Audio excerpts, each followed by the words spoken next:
said if I wasn't built how I was built, I'd have been out of here. Wow. You see what I'm saying? Like, you're looking at someone else's life, which is nothing but a perspective of what they want you to see. I noticed that learning another language and being able to speak another language, it like unlocks your brain in a weird way. Am I the person that my perfect person would want? Gotta look in the mirror right there. If it gets to that point, I guarantee you she wants it more than you do. Not only did it give me an erection for like 3 days straight.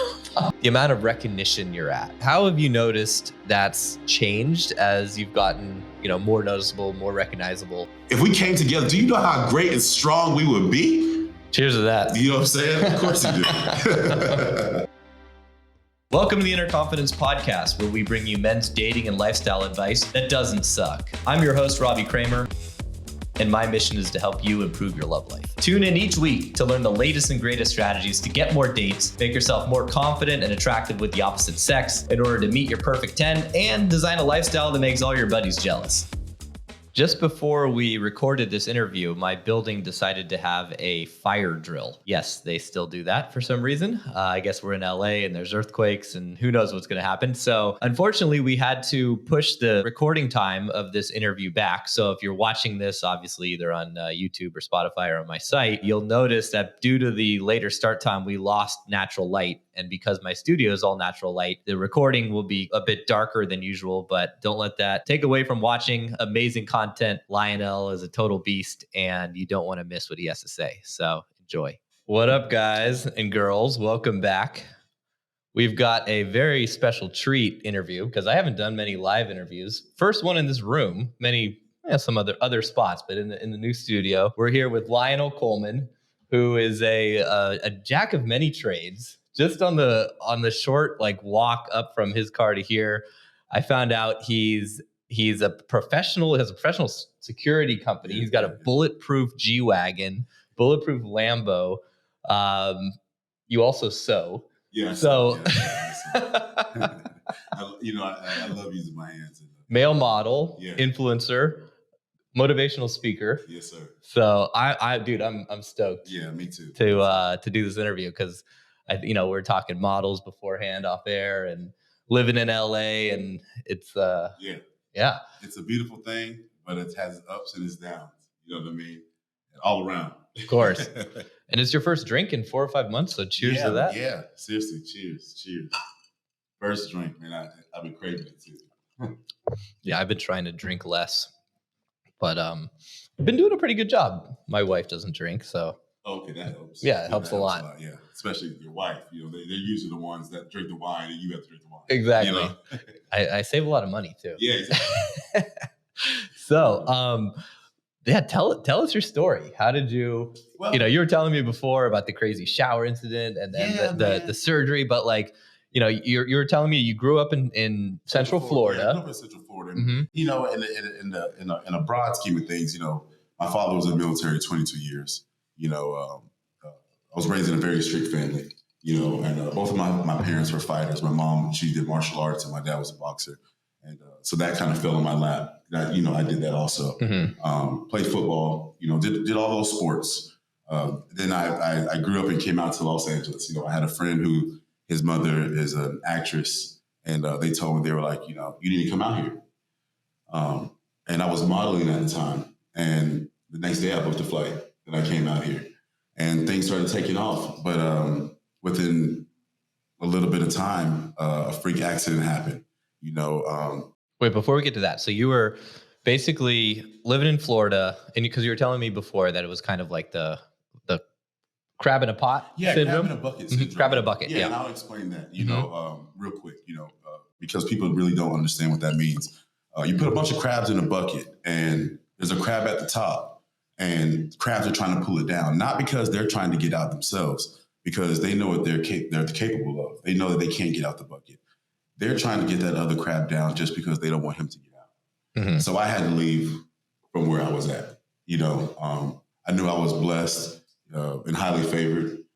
I was blessed with many crafts, abilities to do certain things. And like I said, my father was very strict. So, I had to learn things early. And this was a place where I could really blossom. And I knew that. So you came out to LA to pursue modeling? Not even just to pursue modeling. Mm-hmm. I would say entertainment in general, because I mean, I've been on 4 television shows. You know, I've done runway modeling across the world. You know, I've done print modeling. Obviously, you know, now the influencer stuff. So it's just, you know, they all go kind of hand to hand, and they fall in your lap when you do good at whichever company is what you're working with at the time. You know? So I came out here to really just pursue my crafts because I knew I could become successful. LA is a place to do it. Yeah. Yeah. You know, everyone's out here trying to get it. This is a hustle place. Everyone's out here trying to get it.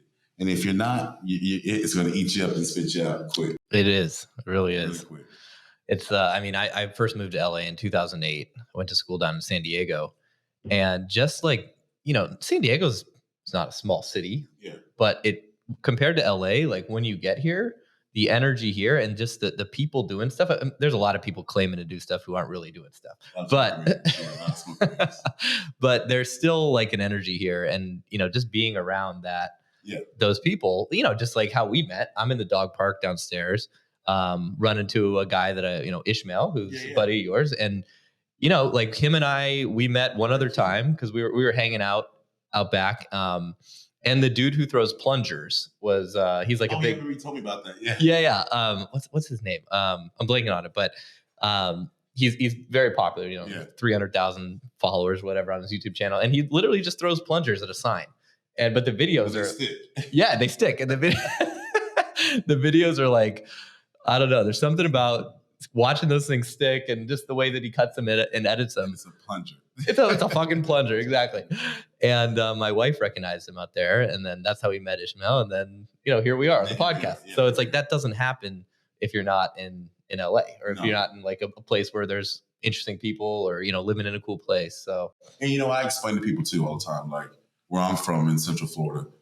Even if you are an actor, not saying you can't become an actor or an actress, but here you have the Sony lot, you have Paramount, you have all these different lots and castings that are here. Right. You know, you see all the young kids here that are getting on television shows or getting these gigs. It's because they're here. And there's so much talent that I've seen, and not even just from where I'm from, but across the world that isn't being seen because they're not in the right location, and they don't have the ability to get there. Yeah. You know, or just the financial backing to be able to pursue their dreams. Right. You know, but one day I'm gonna make that happen. Nice. Yeah, one day I'll make that happen. This podcast is primarily, you know, dudes between age, 18 and 50. And it's shocking to me how many guys I talk to that are trying to get better at dating, and they live in like bumfuck nowhere. And I'm like, you know, the first thing if you're trying to succeed in that market alone, like you got to just do the simple math, be like, how many girls are here? And you're probably gonna have to leave. You know, it's like, and then they do eventually, but that's kind of the hardest part. And like you said, the crab in a bucket syndrome, or, you know, getting out of that environment, because most people, it's just scary to like leave home, or, you know, do. That's what it is, fear. Right. A lot of people have a lot of fear of not just failing, but just being by themselves. You know, me being out here for all this time without my friends and family that I grew up with, you know what I mean? Yeah. It's you know, like LA has its great times, but, you know, when holidays come around and things like that, it gets, I don't want to call it lonely. You feel very alone. Yeah. You know, because it's that genuine love that you don't feel. Like you have people who will invite you to Friendsgivings and things like that. But if you're a deep thinker, at times it will get to you.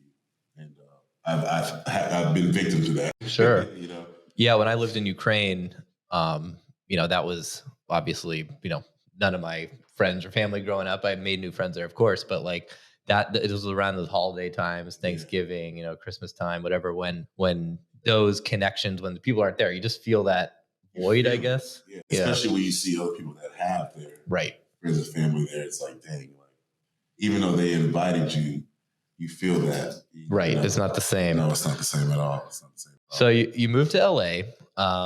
What happened next? What was I moved to LA. I immediately got clients to personal train. Mm-hmm. And they paid me up front a good grip of money, actually. How'd you start that up? Just so, like, did you first, you know, like build your body, get in really good shape, and then go after clients that way? Tell me that. So the way it worked was, I've been a runway model for a while, and like I was telling you before, like my contract ended and they wanted me to slim down. And at the time, you know, just from my genetics, I wasn't going to be a slim guy. Right. And I love to lift. So I didn't do that, you know. But because of my Rolodex, you know, me lifting and me having a strong passion for not just getting big, but shaping my body, people start inquiring my services before I even had services. But the thing is, one thing about me, like I said, my father was in the military. Anything that I do, I do serious and I take serious. So I got my personal trainer's license kind of by default. Like I was studying and I knew all these things and I was going to some big time gyms and in the Gold Gym and I got offered a job before I moved here. Oh, nice. The one in Muscle Beach? Yeah, well, no. Back in Florida. Oh, okay, got it. You know, and the guy was like, dude, you can do this whenever, you know what I mean? So because of my, like, again, my network, my friends, you know, they knew a lot of people. They were like, we want him to train us. So it just fell in my lap. So I get to LA. I have these celebrities that want me to train them. They trust me. They see who I'm associated with. And before I got started, I was like, you know what? Me and my friend, we're going to take a vacation. We went to Cancun, Mexico. When I got back from Mexico, there was a leak in the ceiling. It wasn't leaking out. It was just a bubble. And I told the maintenance people about it. They said it wasn't going to fall. 3 days later, it fell on my head. I had 4 nails stuck in my head, like 3 nails stuck in my feet, 6 herniated discs. Terrible. When you said the ceiling, because you showed me the photos, it looked like a giant copper, I don't know what the hell, pipe or something fell on you. Like what? When you have levels of floors, you have to think we're on whatever floor we're on now. Right. For us to have this much weight on this floor, it has to be a lot of construction underneath to hold that. So you have to imagine how long they have been band-aiding this issue. I see. Yeah. See what I'm saying? Right. Their inspections were not being properly inspected. So you saw the bubbles and you're like, that looks sketchy. And you know what I mean? Yeah. And then it got a big bubble. And he even admitted to touching it. That's the crazy part about it. He's like, oh yeah, I told the other maintenance man to fix it. So they're telling this is in the valley? Yeah, in the valley. So they call me He-Man in the gym because they're saying I'm in the 2 percentile of being alive. Like I'll show you my sheet from my neck all the way down. 680 discs, pinched nerves all the way in my spine. Like I didn't walk for a year. I taught myself how to walk again. They're wondering how I'm doing what I'm doing. I'm back to lifting. I'm back to, to training people. You know, I'm in pain 24/7. Yeah. But it's a different type of pain. Tell me about like the emotional sort of process you went through. Because that's like, you're at the top of your game. You just moved to LA. You're training celebrities. And now you have like this like fucked up accident. Like I know for myself, like I don't know. I think I have like a lot of rage inside or something, but like I'm always very thankful that like something really bad hasn't happened to me, because I just feel like I get mad, like, if someone, I don't know, I just get like easily triggered. Yeah. But I'm not like a angry dude or anything. No, but angry, just like but if something like that happened to me, I can see myself being like going into that victim mentality, getting super like angry, wanting like revenge, wanting this one. It's like I feel like it'd be really difficult to manage those emotions. And where you're at now is clearly fucking amazing. Like the way you talk about it, there's no sort of, you were even telling me before how it was kind of like a blessing in disguise. So I'd love to hear about that, because that was. So I'll tell you, like, so when it comes to pain, playing sports, boxing, doing all those kind of things, I felt pain, I've had to deal with that. Even in football, I've had to sit out from ripping my ACL. But this situation here was my back. It is my back. And you hear our parents, older people talk about their back problems all the time. I've never had to deal with that. Never knew how consuming it was. Right, because you hear about the back and you're like, oh, the back. But then, I had lower back pain like for 2 days, but it was like, you can't do anything. You're just like. And what I was going through before the surgery, not only did I have to pay back over $30,000 to clients, I was 25 years old, turning 26, moving from Florida to Los Angeles by myself, spent all this money to move out here. In a few months had to pay back $30,000. And those were the contracts that you couldn't train your clients for. Exactly. Jeez. Right. That I was that I have counted on that, but I've made moves based upon that money because I've already had it. Right. So that was one emotion. Mm-hmm. Then there was that emotion where I've had, at the time, females that wanted to come over, that wanted to hang out with me, and I couldn't do anything about it. Times that I actually been in bed with the female, she's understood. I just it was in so much pain, it was just so consuming, you know. Right. So you can't like relieve the tension by at least just like being with a girl or anything like that. There's times still today to like that I can't get comfortable. Mm-hmm. Not sitting, standing, anything, just cannot get comfortable. And it's terrible. You know what I mean? It's terrible. And then, you know, so I went into a nice depression. Yeah. Because I mean, I couldn't go out. I couldn't lift, you know. The medicine they had me on, obviously, like there was no drinking. You know what I mean? It was terrible. Like I wasn't making money. At the time, I wasn't. Did they put you on? So the medication was like for pain and that sort of thing? Was it any? Dude, this is a bad thing. The medication that they put me on is the reason why I ended up having a blood clot after surgery. Oh, shit. So the medication they put me on was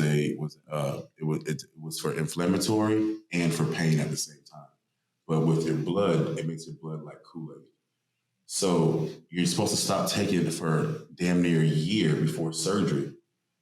They didn't tell me to stop taking it until 2 weeks before surgery. So I had surgery and it just wouldn't stop bleeding. 20 minutes away from death because of the blood clot. They said if I wasn't built how I was built, I'd have been out of here. Wow.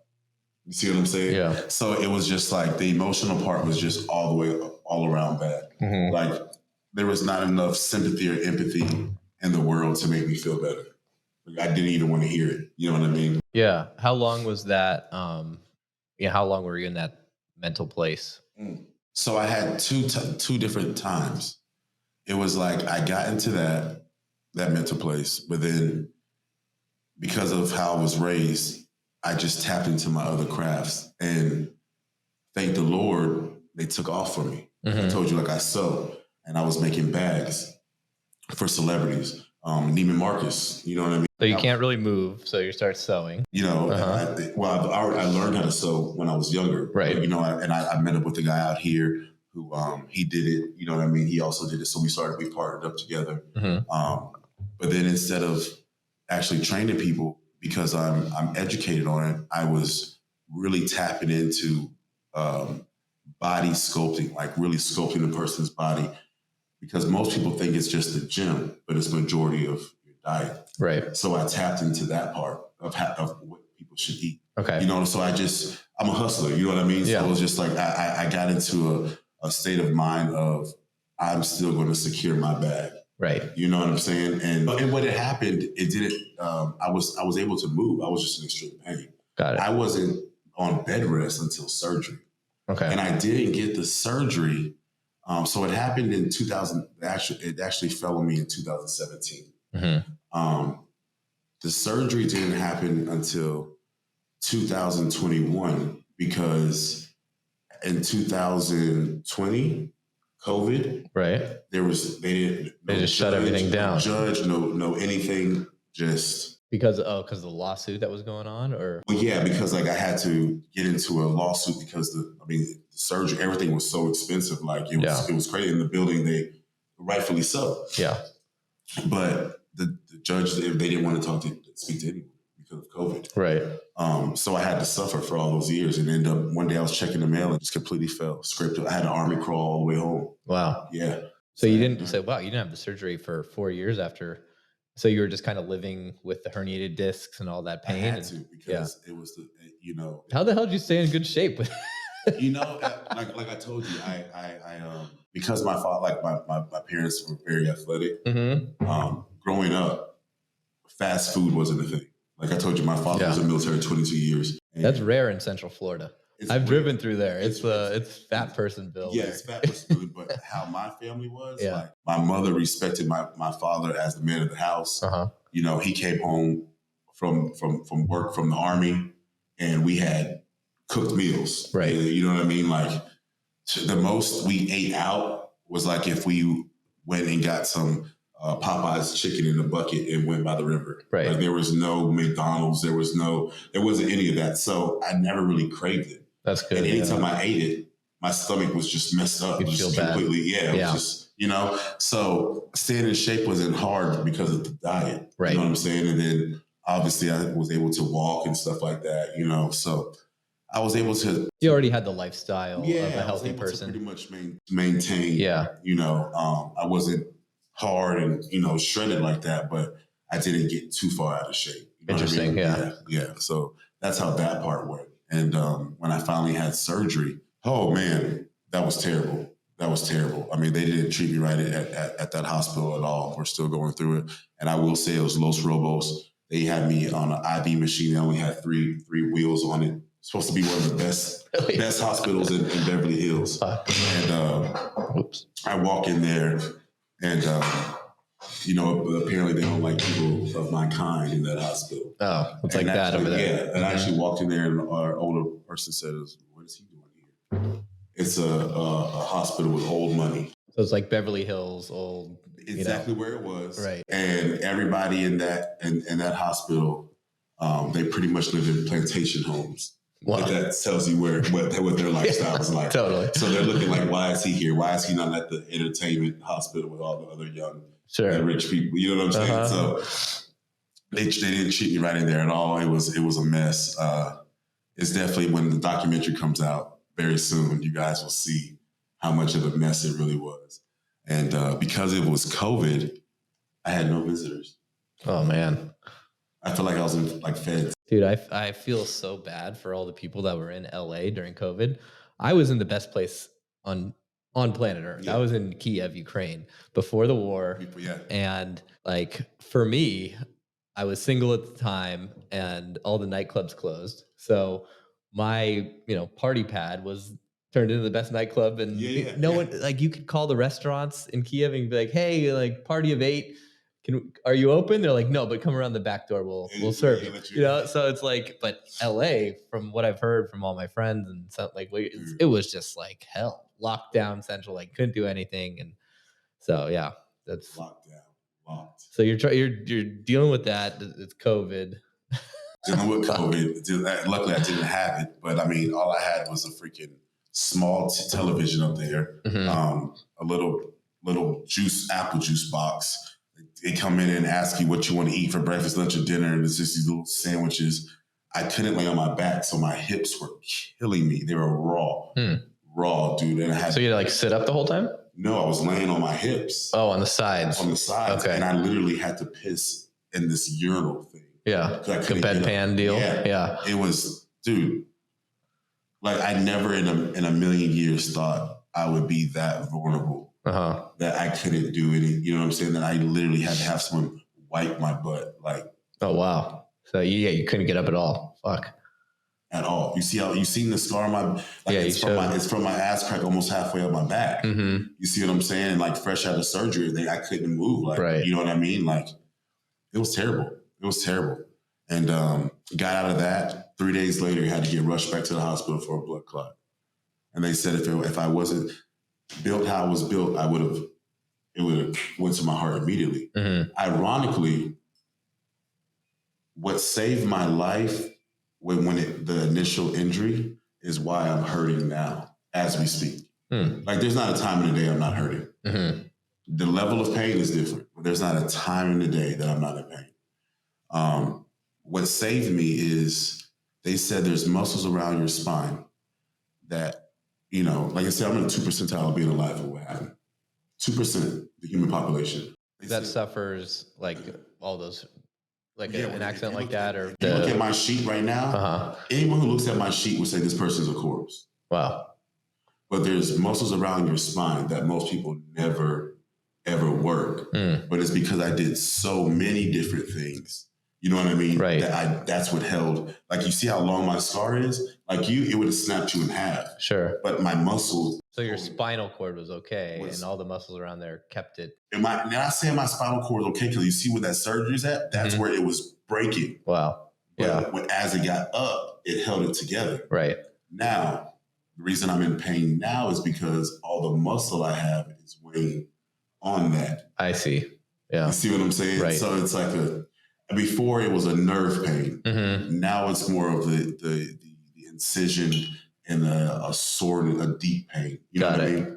And I don't take pills. You know what I'm saying? So I just have to. Is the nerve pain worse? Oh my gosh, yeah. The nerve pain, like I said, I was walking to the mailbox and just fell. It's almost like, you know, you have the tooth pain, you take a toothpick and you poke it. Like you poke any nerve. I don't care how big and strong you are. You're fucked. You poke that nerve and it's, oh my gosh. It's nothing that you can just push through. Right. You know, when your discs are hitting your nerves, like, no, you can't just push. Oh man. Well, I think my lucky stars that I've lucky enough to haven't had to deal with any nerve pain. Yeah, glad you haven't had a shower fall on your head, man. You know, right? You know, it's crazy. So during that time when you're like, when did you get into like the security stuff, all the other like the TV shows you were on, the reality shows? Like, was that all pre-COVID or has that all been since then? No, that was all pre-COVID. That was all pre-COVID. Yeah, take me through that. Yeah, so like I told you, I've gotten into my crafts. You see what I'm saying? So being the fact that I did box, being the fact that, you know, I've done a lot of sports. I have a large network, you know. So the security, that also fell in my lap. I knew a guy who had his own company, and he let me slide in with him, and he showed me the ropes of how to get my own. And I still am, but that career field for me was short-lived, especially with this new generation. Security used to just be, you're there, you're securing the you know, the venue, the people. Yeah. Now you literally have to get down. Really? Almost every time. And that's not what I want to do. Right. You see what I'm saying? Especially if you're already in pain. No, like you literally have to get down every time. Like if you just see someone just ran on stage at 50 Cent, you know, he just had a concert and they had to come in. I don't want to be doing that all the time, man. You know what I'm saying? Like that's not cool. You know what I mean? It's not fun. You know, it's not what drew you to that in the first place? Just because you had a hookup there and at the time, like I said, at the time, it wasn't like you had to get down. Yeah. I got to be clean. My clients, the celebrities, I knew them on a personal level already. So they didn't treat me as I was working for them. They would treat me like I was working with them. Right. So I never felt any kind of way. And it fell in my lap. You know what I'm saying? Yeah. They knew what I was doing. I've been shooting since a kid. You know what I'm saying? So if I had to do something, they know I could do it. They know I can be in any room, speak different languages. You know what I'm saying? I'm a chameleon. Yeah. I can throw on this right here. People think that I'm part of the party.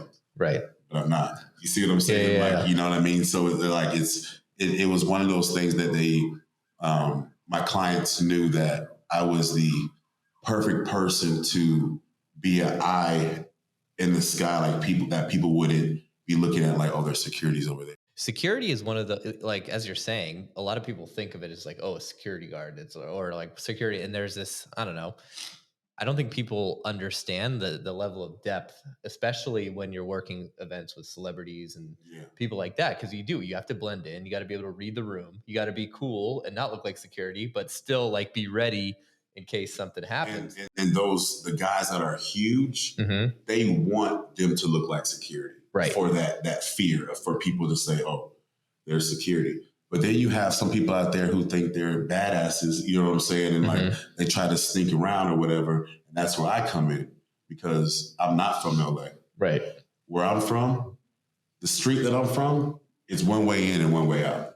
You see what I'm saying? So I've lived many different lives. I really have. And so like when people see me, they think that, you know, I have been a party promoter before, you know what I mean? Yeah. So they see me and they you know, even I'll even smile. Like, you know what I mean? I've stood next to somebody that I've had to like literally tame right there. You know what I mean? Like, because they didn't know I was security and they're pulling something out. Right. You know what I mean? And then it's like, I'm holding them in like, well, this is 465 pounds of pressure right here. So you're not getting out of this grip right here. You know what I'm saying? And then all I have to do is just wait for the police to come and they come shake my hand, get paid. That's that. Right. You know? It's just so interesting. Like all the social dynamics that go into that. I used to know the guy that worked the door. I mean, this was many years ago at Toca Madera, which I don't know, it's still a decent dinner spot or whatever. It's kind of a little bit over the hill in terms of like hip spots to go out in LA. But this guy had some of the best social skills of any sort of dude I knew. Plus he was, in really good shape, but he worked the door, his security, but he also like, they hired him because of his social skills, not because he was big, right? It's because like he knew who to let in, who to not let in. He was basically in charge of making that place awesome. Yeah, exactly. Yeah. And he did. Like that place got popular because of him. And girls would even show up and like, oh, he's at the door. I want to go because of him. It's like that guy can make the whole party. Yeah, and see, I've never been that guy. Well, I've made the party, but I've never been the guy at the door. Mm-hmm. I've never been that. Like, that's a different sort of security. Of it's course. a different sort of security, and you're on the clock. Mm-hmm. See, me, I want to get hired. Okay, it's for this night, but then tomorrow I might be downtown sewing bags, right, or printing shirts. The next day, I might have a photo shoot. You see what I'm saying? Mm-hmm. Like, I never wanted to have to clock in. Yeah. You know what I mean? Sure. Like, you're sitting at that door. Like, I mean, you're sitting there until your job is done. You know what I mean? Yeah. And if there's another opportunity comes up, then you just miss it. So have you ever had like a quote unquote real job? I had one. This is funny, actually. I've never actually had a 9-to-5 job or a job like that longer than 6 months. Really? Never. My very first like real girlfriend for like many years. Well, I say many years, like, we were in high school, sweetheart, whatever like that. Her brother and I, we had a T-Mobile company. We were a second party dealer. So what that means is for T-Mobile, all we had to do was get the contracts. Like people, the 2 year. We were the guys who remember back in the day, you had the kiosks and they're like, hey, do you have a cell phone? Oh yeah. We were those guys. Those guys are good. Yeah, we were. You got to get them to stop and check this out. Oh, we got to talk about this. I'm excited. Check this out. This is what people don't know. Mm-hmm. The reason why those people were so effing annoying is because only thing that company, whether it was AT&T, Verizon, T-Mobile, only stipulation they had was you had to reach a quota of contracts. Okay. Everything else you sold in there, you kept, was yours. Whoa. So if you needed them to provide it, it cost a certain amount. But if you had another plug, if you had another way to get Bluetooth, you had another way to get, at the time it was Razor phones. Okay. Well, my girlfriend's brother at the time, whoever he knew in China, we were getting freaking Razor phones for little of nothing. All we were doing was copying T-Mobile's packaging plans. So people were paying at the time all this money for Razor phones.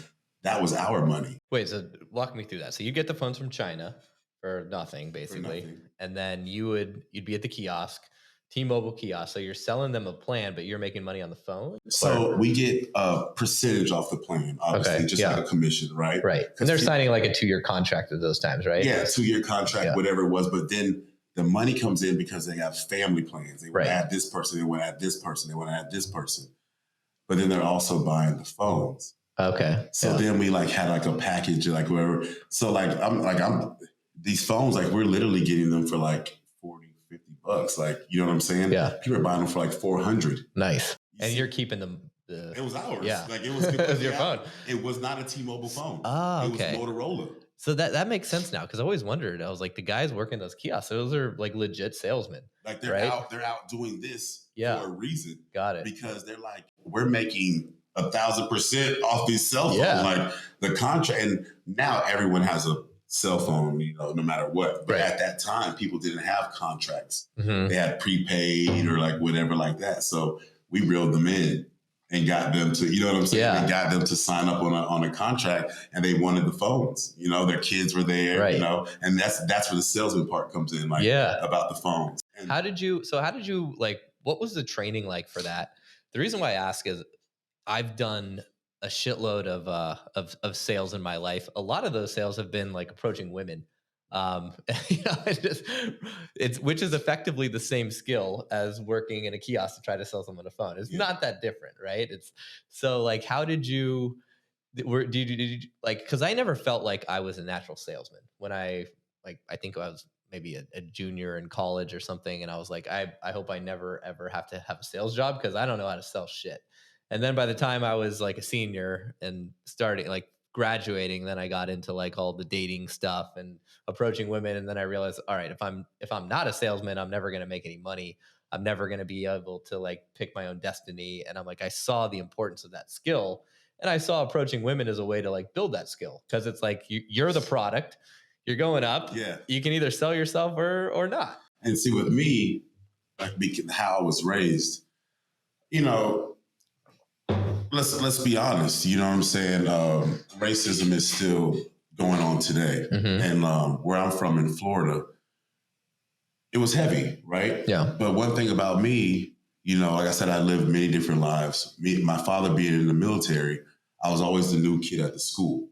So you're moving around a lot? Right. Yeah. Moving around a lot. But I learned at an early age, I could set the narrative. So every new school I went to, people, you know how they talk about the new kid. Yeah. I was always good at sports. So like that was always a thing. You know what I'm saying? But you played football? What else? Football, basketball, baseball. Nice. You know what I'm saying? Yeah. So I played all the white people sports. Yeah. Ice hockey, golf, tennis. And like, I actually like golf, but I'm left-handed. I'm actually looking for a left-handed club. My wife's lefty. Really? She loves the golf. I'm actually looking for, I don't want to buy a brand new pair because I have too much going on. I don't want to, expensive. Sure, yeah. But like, to find a used pair of left-handed clubs is like, good luck. Yeah, it's ridiculous, dude. Like, this one guy just had some, but they were like in his garage forever and like warped. And imagine finding lefty women's clubs. Oh my god. Because that's even a smaller percentage. Go to Dick's Sporting Goods and buy some. Like, you know what I'm saying? Save her some time. Totally. but to answer your question about being a salesman, it wasn't so much me picking up the skill on how to sell a phone. Everywhere I went, not saying I had to sell myself, I had to sell the narrative of how I wanted people to treat me and to respect me. You see, me and my father have the same name, and it's a unique name.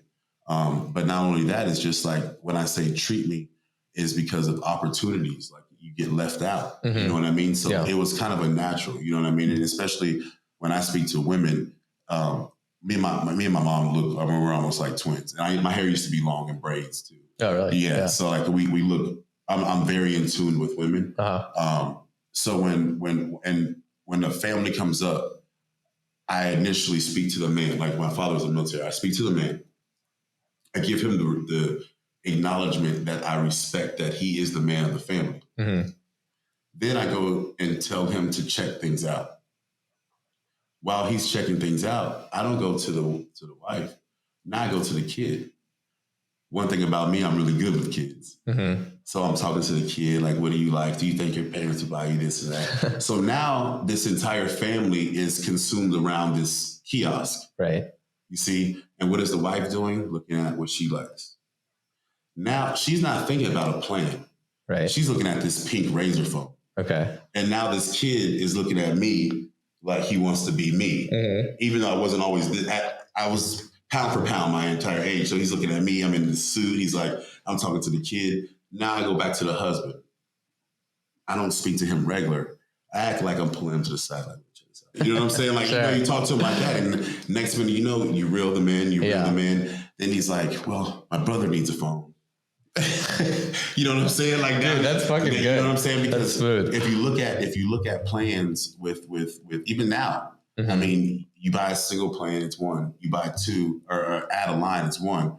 But a family plan, you get a better deal. Yeah. So you end up wanting people to get a family plan. Now they're buying more phones, which was our money, plus the commission on the contract. So now you're getting 5 phones and geez. So we made all that money. And then I'll go ahead and tell you, when that era slowed down, people started like, remember like when everyone got hip to cell phones, people started complaining about us haggling them in the mall. Right. Not just us, everywhere. Everyone got tired. Like you would walk through the mall and be like, they were like, sir, and you'd be like exactly. It was past that era. There's a window for that.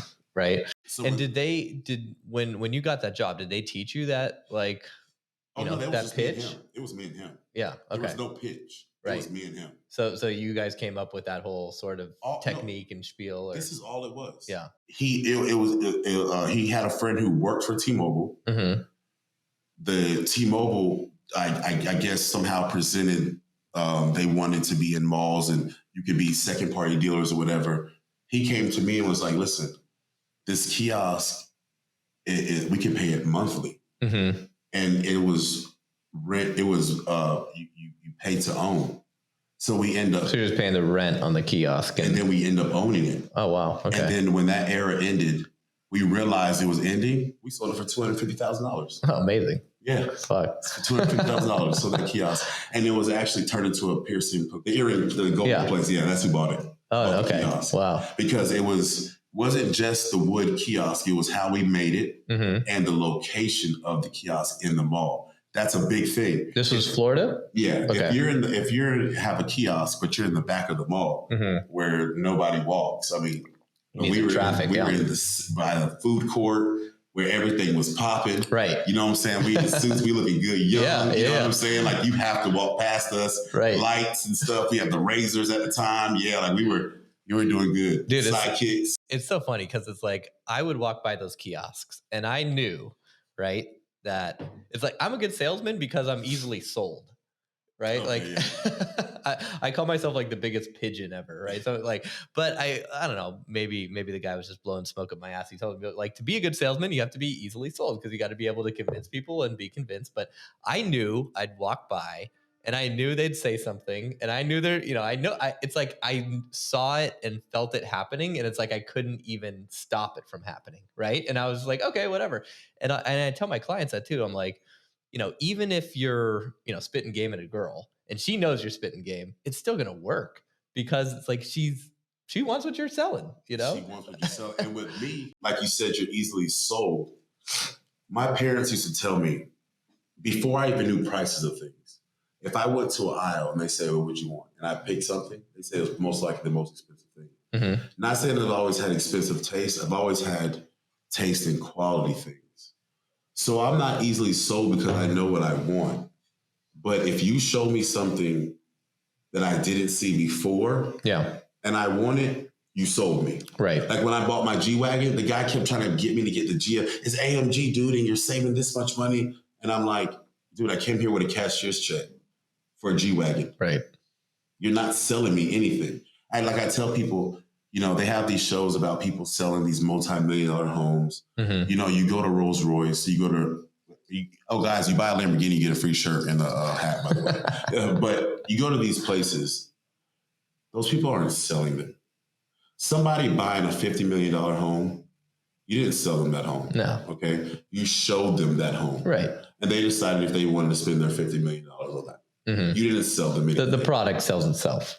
Well, when you have that much money, no one's selling you anything. Exactly. Like you're getting what you want. Right.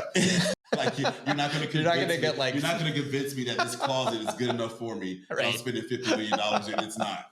You're such a good salesman that you can. You know what? I'm gonna get that guy to not live in the mansion and move instead to the 2-bedroom apartment. I'm just gonna go ahead and just settle for this because you're such a good salesman. Right. Yeah. That's not happening. That's not happening. You see what I'm saying? So I've always liked nice things. And I would save my money. Like I told you, I had braids when I played basketball. Allen Iverson's my favorite player.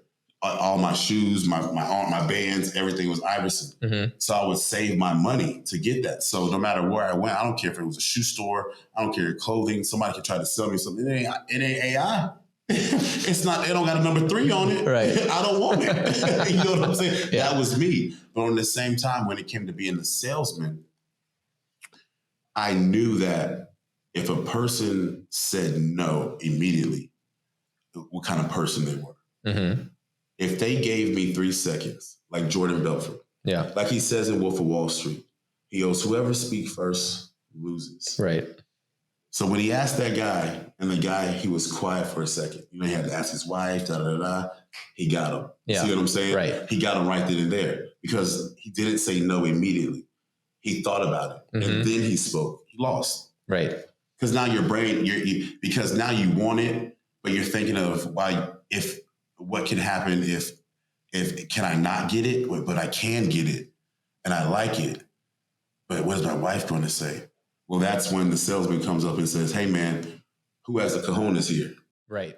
You get what I'm saying? But then on the same time, it comes to happy wife, happy life, happy girl, happy world. I mean, that's what we think. Right. That's a dangerous train of thought. But for sales and so okay, I have so many questions. So this was before you moved to LA. This is in Florida. This was in Florida. Yeah, what's going on with you from like a, single guy perspective? What was going on with your dating life at the time? What was it like leaving? Like, what was the dating scene like in Florida versus coming to LA? Like, what did you notice there? It's just like we started off, man. Where even though and built into that, sorry to bombard you with multiple questions, but like, what did your trajectory of your Instagram also look like? Because that's a huge part of the dating process, and that's So Instagram, I can honestly say, I didn't give a damn about until. And to give people perspective, you have like 130,000 followers or something right now. Until I moved to Los Angeles and I got to see people making money from it. Because where I'm from, people post pictures just to keep in touch. Right. Just like Facebook or whatever like that. And there wasn't even Facebook business at the time. Mm-hmm. So Instagram was social media where I'm from, and the time that we're speaking of didn't really play a part. It was like MySpace was bigger than anything. Like if you were in the top just a place to have your photos. Yeah, and if you got moved in a different place on MySpace, it meant something. I was number 2 and now I'm number 5. Like what happened? Like why? I forgot about that. How the rankings of people. Dude, it mattered. Like if someone moved you. How old are you? I'm 32. Oh wow! Because I was when MySpace was good, I was like 20, 23. Yeah. So like you were hella young when. Yeah. Exactly. Yeah. Okay. Why am I not number 2 anymore? Like what happened? Like we're not friends. Right. But the dating aspect, like I told you, my business partner, his sister was my girlfriend. Okay. And at that point it was cool because I was like a jock. I had a girlfriend, and I love to go on cruises. We were going on cruises all the time, and it was cool. You know what I'm saying? But what kind of cruises? Carnival cruises. Oh, nice. Out of Florida? That's my favorite. Yeah, Carnival cruise. Carnival's great. Dude, the one that goes out of Long Beach goes down to Mexico. It's like I haven't been out of Long Beach. I haven't been out of that one. At my mom's 50th birthday, I took her on a cruise. Just her and I. People didn't know if she was my mom, my girlfriend, or my sister. So dudes would be looking, and then they would just give up. Because they're like, either one. They see you. And either way, we might as well just not do this. You know what I'm saying? Mm-hmm. It's hilarious.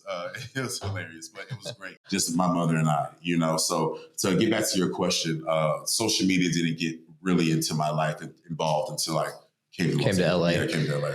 Yeah, the interesting thing about social media, especially Instagram, and when you're not things have changed now, but it's like the way I feel about Instagram and social media altogether, it's like it's not real. The money's real, but the rest of it's not real. Perception. Yeah.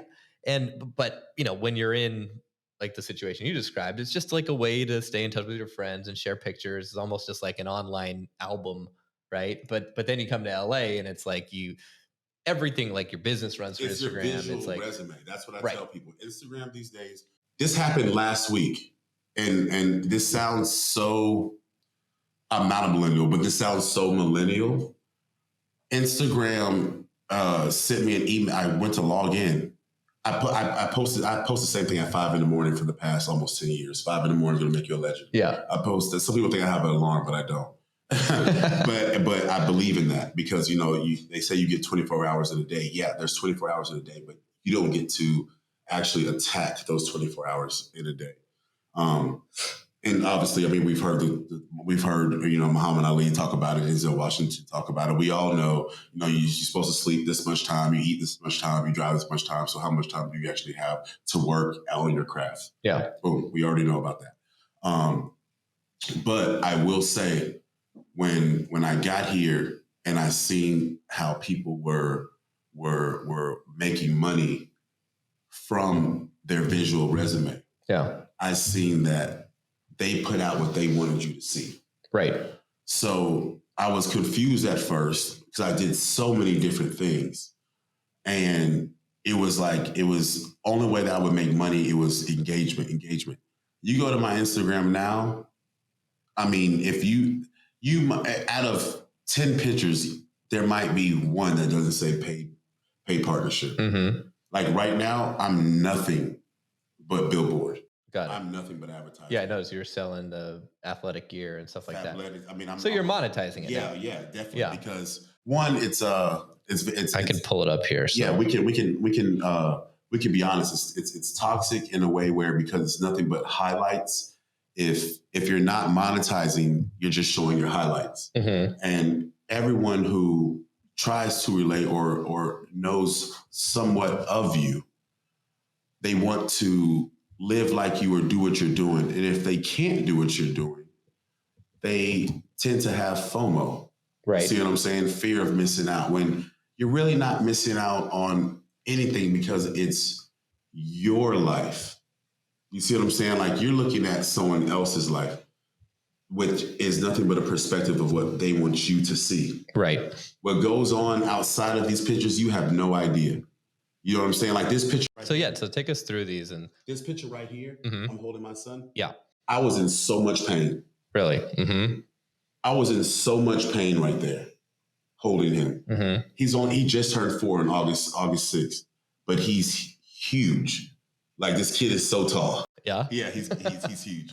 And my back was killing me. Uh-huh. You see what I'm saying? Yeah, he looks big for a 4-year-old. But you would never. Looks like a 7-year-old. Yeah, exactly. Yeah. Uh-huh. And you see this picture here. In the middle? I had cramps out the ass. Mm-hmm. My back was killing me. You would never think so. Yeah, I have no idea. When in the deposition, the lady, she handed me my packet, and I said, "Come sign me down." She was Korean. She looked at me. She didn't know. Yeah, I'll speak your language too. Whatever. You know what I'm saying? That's fine. Let me get that. So she handed me my packet. You know Korean?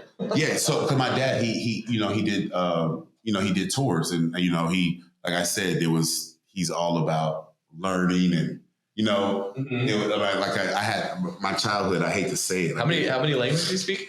Well, at one point I was speaking 5. Wow. Okay. I understand 5. Wow. You have to keep up with stuff and speak like so. They say it's. I mean, I learned Russian when I lived in Ukraine. Yeah. And I noticed that just learning another language and being able to speak another language, it like unlocks a bit of, just like it unlocks your brain in a weird way. It allows you to. It like forces, and I don't know, looked at studies on this and stuff. They say it helps you be. I sound dumb saying it helps you be smarter, but no, it does. I met a guy in the airport. I have American Express Platinum, so I was in the Sky Lounge, right? And I wasn't thinking. I was just, I was in my work mode, and I put my American Express Platinum on the table. He's like, "What are you doing? Like, you don't pay for anything." I was like, "Oh yeah, that's right." He was also Korean, and we started speaking. We do business to this day. Really? Years ago. Yeah. If I didn't know that language, if I didn't speak back to him his language, he would have just did that favor for me and it was gone. Right. It's just whatever. But it creates that instant connection because it's like you respect me, you respect my culture. It's not only that, because you are able to understand their language, you look at people different. Like if you you understand so much more of their culture But go on. And not even just that. Like, okay, you go get a pedicure. You go to a Vietnamese place. If you don't speak their language or understand them, you're just going to go there and get your feet done. Right. If you understand their language, you might, whether they're talking shit or not. Right. That reminds me of the Seinfeld episode where they... But they might be having a conversation that you can chime in on. Mm-hmm. And you never know how far it'll get you. Yeah. Oh, dude. So the other day, I was getting my hair cut right down the street where you're stuck in traffic, where we can see the sirens there. And the barber and the female barber, whatever, haircutter, stylist, whatever, next to them, they were speaking Russian. And I was understanding it. They're from Odessa. They're speaking Russian from Ukraine because, it's spoken kind of 50-50 there. Most people in Odessa, their mother tongue is Russian. Is Russian, right? Right. Yeah. And so, at the end of the haircut, when I'm looking in the mirror and I go, most of them came over there. Like most of their language is Russian. Well, so with in Ukraine, so Ukraine was part of the USSR, right? And anything that was part of the USSR, the Russian language was pushed on. Okay, I see what you're, yeah. That's why it was like that. Like it was actually forbidden to speak Ukrainian because it wasn't the official language. It wasn't the official language. So it was really only spoken more in Western Ukraine. Like my wife, like she grew up in Eastern Ukraine, and like her mother tongue is Russian, but you know, she obviously learned Ukrainian in school, and she speaks that just as well as she does, or just as she speaks Russian. And obviously, since the war, now it's like everyone's like. For me, it sucks because I was learning Russian because everyone's speaking Russian. Now it's divided. And now it's like, you don't speak Russian. You speak Ukrainian. No, you speak Ukrainian. You're not speaking that. That's right. Like, yeah. So I'm getting my haircut. At the end of it, he's showing me the mirror, like, oh, how's it look? And I turn to him and I go, Zaibiz, which is like slang for fucking awesome. And you don't know that word unless you actually speak the language. And he was like, what the fuck? He lit up. He was like, that's what that lady lit up in the deposition because these are the people we're suing here. Right. So, and she's looking at me like, just like some young black kid, young, and this is a huge lawsuit because of, I had a shower fall on my head and I didn't die. Mm-hmm. But it's funny because I've been in debate class since a little kid. Like my dad he wanted me to be a JAG lawyer and I would have became a lawyer. But what's a JAG lawyer? A military lawyer. Okay. You go in as an officer. Got it. When you go in as an officer, so you have to go to like one of the like West Point or one of the military colleges for that, or there's different ways to go about it. There's different ways to go about it. But like because there's different classes that you can take while you're just like you can graduate with your AA. Mm-hmm. There's different things like if you're an ROTC, there's different programs you can take you can graduate at a higher level, so everything's it's quicker. Right. But being a lawyer, I mean, the girl I was on Bad Girls Club with, shout out to Sayor, she's an attorney now. She graduated from Pepperdine or something like that. Yeah. And people seen her on Bad Girls Club and they would never think that she's a lawyer now. But for me, yes, I have a gift of gab, but there's no way in hell. I go to my lawyer's office now and I see all that paperwork and he tells me, I'm like, Eli, like you've read all this? He's like, yeah. And he tells me on his free time, he picks up a book. What? I'm like what? How? The amount of reading. There's no way in the world I'm doing this. Same. So it's like, I would love to be a lawyer, but I'm not doing that. Right. So I guess I'm not going to be a lawyer. But when it comes to speaking about something that I know, factual languages that I know, when I said just the simple word that comes out of me, because it's Korean, it's not Spanish. We're in LA. You know what I'm saying? Like the look on her face was like, holy shit. Like, so there was we're in a deposition and she's, in a deposition, you have max 7 hours. She took the maximum 7 hours. She's going through this paperwork, trying to get me different ways. Mm-hmm. Mind you, the father that I had did that to me almost on a daily basis. No, so you're comfortable. Yeah. You knew what to do. Are you how was school? Yeah. Your teacher called and said this. No teacher called. You see what I'm saying? Didn't see it. But so and she would ask me questions like, so what exercises can you do in the gym? And I would say,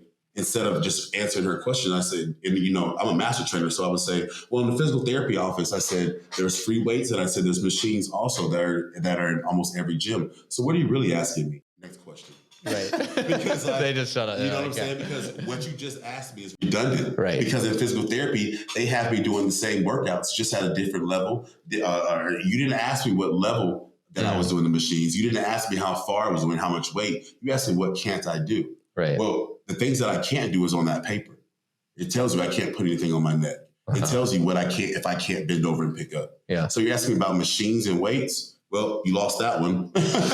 Try again. Yeah, try again. Yeah. So I was just killing. So sometimes he would hit my leg because when I do know what I'm speaking about, and especially when someone's trying to attack me or something like that, I get going and I make them feel very small. Like when it comes to, because like I said, I lived many different lives. You see what I'm saying? So where I'm from, at any given time, you know what I'm saying, I can come to my homie like this and be like, hey, bro, you know what I mean? Like, we got to handle this situation. Like, we got to go uptown, you know what I mean? We got to go holler at grandma, we got to boom, boom, boom. But then I'll walk into a room and I'm Lionell Coleman. Right. I was in the military 22 years. My mother, you know what I'm saying? Like, sure. I'm a chameleon. Totally. Yeah. So when she picked up on that, she was like, what? Yeah. Yeah, we have nothing. give this guy the money, right? She took 7 hours. Literally. Wow. She tried to ask me every question so many different ways. And because one, I wasn't lying about anything. So when you don't have anything to lie about, you're golden, first of all. Yeah. But the fact that I seen how long after the second break and we were there 4 hours, I was like, she's going to work for this 7 hours. Let me see how many questions you can. Let me see how much of a lawyer you really are. Yeah. You know what I'm saying? Like, should be one of those like expert witnesses for. Yeah. Right. Yeah. They make a lot of money. Yeah. But they do. They do. Yeah. So going back to Instagram. Yeah. When did you make like a conscious choice to grow that? What did you notice about your growth? Did that come from like the reality shows you were on? Did that come from the training? Like, how did you grow and how did you become? So when I got on the the shows. And how did you get on the shows? And what were the shows? You know what? I think it was, shout out to Sayora, but it was a few people they reached out to. If you notice, again, like I said, reality TV shows, you always know there's usually only one black guy. You see what I'm saying? Right. And he's a unique person. You see what I'm saying? Uh-huh. Either he's a buff guy, he was a model, you know what I'm saying? His sexuality, whatever it is, It's something that sticks out. So there's a few people they reached out to, and the MTV texted me to this day. Multiple people, like they referenced me. Mm-hmm. So they were like, we have to find this kid. They found me. They've been texting me ever since 2016. So I got on reality TV and that kind of built up my Instagram, but it wasn't like monetized. It just got fans and stuff. I had everything that I was doing on there. I didn't know. I was just posting and I was getting likes. It wasn't about money at the time. It was just about. And what were the shows? So I was on the Game of Dating. Okay. That was a dating show. Yeah, Game of Dating. Okay. I was on Bad Girls Club. That was pretty cool. Battle of the Exes. That was pretty cool. So like all those things were just. So these are like reality, dating reality. I mean, every reality show is kind of like what's going on with the dating, the love interest, right? Yeah. But like that's so okay. So that was pretty cool. But that didn't monetize me. Yeah. That was just like people. I just build seeing who I was. The monetized stuff came from me working out. The gym. I like to go to different gyms. I like different vibes in the gym to check out. Because like you get a new outfit, you feel good. You see what I'm saying? So I put a nice gym outfit and I go to a new gym. It's a different vibe. I'm gonna get a good workout because it's just like I'm using a different machine, seeing different people. People are not coming up to me, talking to me all the time. So I'm meeting people, and where I was living at the time, there was like 3 major fitness influencers there. Well, I told you who my parents were, who they are. I'm not starstruck at all. Right. But when it comes to working out, not starstruck, I want to work out with people who are, I want to say better than me, but more advanced. Who can push you. Yeah. With anything in life, it's like if you anytime you want to improve at something, if you can, luckily enough be around someone who's just a little bit better, that's even better than being around someone who's like way better, because it's like you can see the gap and you can learn so much. You can learn something, but like with golf, like I got a scholarship, partial scholarship to play at UCSD. So I'm a very good golfer. Played my whole life. But like, what do you shoot usually? Around even par. Okay. So that's good day, I'll shoot a couple under. Okay. Bad day. Yeah. So two, and then you exactly. I'm a little bit better after a couple beers. I got to find that balance. Yeah. But when I play around guys that are better than me, like I play way better versus when I play with people. You're sharp, like you know what I'm saying. Yeah, you can focus more. Like they hit a shot, and you're like, oh, I didn't feel confident about that shot until I saw them hit it. And now I can hit that shot, no problem. You realize like when they were hitting it, like they were focused, they weren't like bullshit, and you're like, okay. Right. Like you show up. Versus, you show up. Yeah, you show up. But even when I'm hooping, like, you know what I'm saying? Like dudes really playing defense. It's like, okay, they're really playing defense. So we're going to play now. Let's play. Yeah. We're going to play. You know what I'm saying? So working out. And that's got to be hard for you to find because, if you're already in insane shape, you're a beast. So like finding someone else who's in different gyms. There's certain locations, certain gyms that certain people go to. Right. Like it's like the elite sort of. Yeah. This gym is known for that. It's similar to golf courses, I guess, too. Like there's some courses where you're not going to play there unless. Exactly. Like, of course, like I'm not going to say the certain gyms that are bad. I won't do that. I'll talk bad about a gym, but there's certain gyms that I won't go to because it's nothing but a fashion show. Sure. You see what I'm saying? Like Equinox, West Hollywood? Yeah, maybe. I think that might be one of them. That might be one of them, you know what I'm saying? But like, I'm in there to work, you know what I'm saying? Sure. And there's, you can speak a little bit, but still work. But like when everyone's in there, you can tell they're drippy where you're wearing jewelry. Mm-hmm. You're wearing jewelry in there. You're not in there to really work out. Right. Like, come on, dude. Like you have a kilo gold Cuban bracelet on. What are you doing? You know what I'm saying? Like, so I'm working out. That's nice, by the way. Oh, thank you. Yeah, appreciate it. So I like they're matching, right? Yeah, these are matching. Yeah, this one right here. I love rose gold. You know what I'm saying? So like, and I have another one, Lionell, my brand. You know amazing. I told you I'm a watch collector too. I have a bunch of watches. And so working out, like I'm younger, but people can actually see my focus. They can see my passion. So I had a couple of guys come up to me and be like, you want to work out, man? Da, da, da. They're fitness influencers. You know what I mean? Yeah. So working out with them, they're posting me on their story. I'm posting on my story, but I'm just posting because I am. These guys, they're posting because they are, but they're signed to EHP Labs. They're this company. Out of nowhere, I started getting emails and started getting free meals. Shout out to Iconic Meals. Almost 2 years straight, I didn't have to pay for any meals. Amazing. So like Factor, or the ones that ship it. That kind of stuff. So it started off with me just getting free things, like my bed. Like my bed's huge. Like, my bed was free. You know what I mean? Like, just they give you a free bed. Interesting. 2 free California King mattresses. Huh. It's huge. What's the correlation between? They're just like you need to sleep better because that'll okay. A little stretch, but hey, why not? Free bed. It's all about because quality of sleep. Yeah. Is in any industry or just in life, it's so big. I wanted to ask you that last night. I told you. I texted you at 2 this morning. I texted you. Right, and then you were texting me again at 6. 5. Yeah.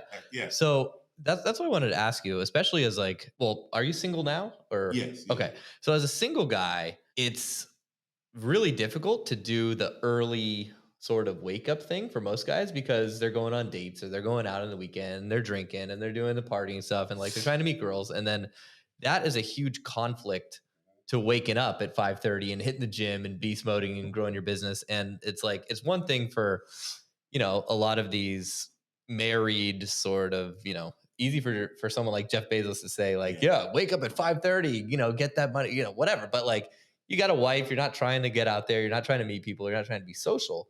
So obviously you're doing something right there. What's your secret when it comes to waking up early and still having a social life? And the balance with me is, and this isn't for everybody, that I do it. And people always say, it's easier to do something when you either have to or it's making you money versus you're just doing it. So my first client is at 4 a.m. Mm-hmm. You know what I mean? Yeah. On the other side of the world. I get up in the morning, I go on live on Facebook, on Facebook. You know what I'm saying? On average, I'm making between $50 and $100 a day. You see what I'm saying? So I'm up early. I get so much done before 9 o'clock that even if I don't take naps, but I just rest, you know what I'm saying? Work from my phone. Mm-hmm. You know what I mean? I get invited to events. I show face at events. I'm not, like I said, I was a party promoter in Orlando, in Miami. I've done all that. I'm 32 years old now. Mm-hmm. In 7.5 more years, I'll be 40.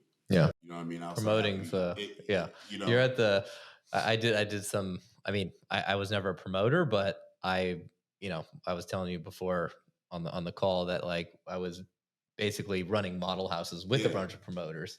And these guys were in there 23, 24, 25.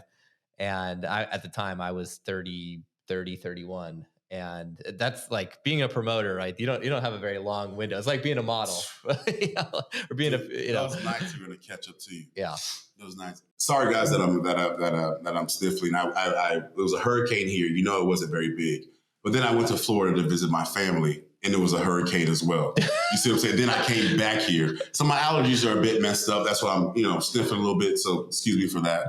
There was the earthquake during the hurricane. Oh yeah, too. I remember. Yeah, I was driving actually when that happened, and I was like, I had some clients here. We were doing a little event, and a few of them had never been in an earthquake, and neither has my wife from Ukraine. And she's like, "What the fuck is happening?" Like, I was driving, and it was like you felt it? I felt it, but it was more or less like a woozy, like a cruise ship. It wasn't like I wasn't still like moving, and I was like, "What is this?" And my friend called me, he's like, "It's an earthquake," and I'm like, you know what I mean? Like being in Florida.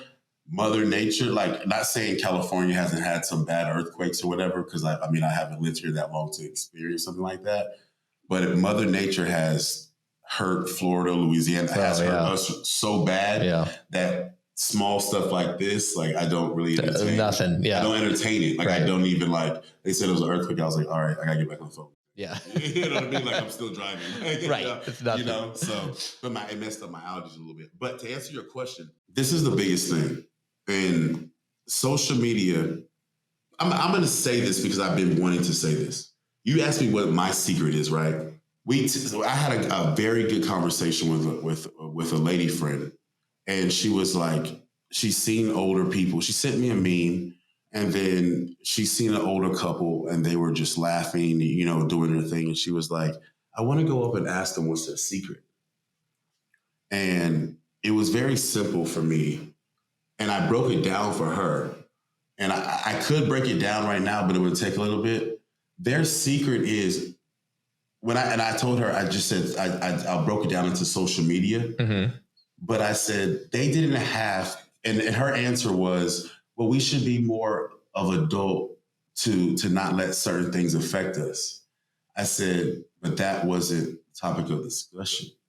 You asked these old people, what was their secret to being together this long?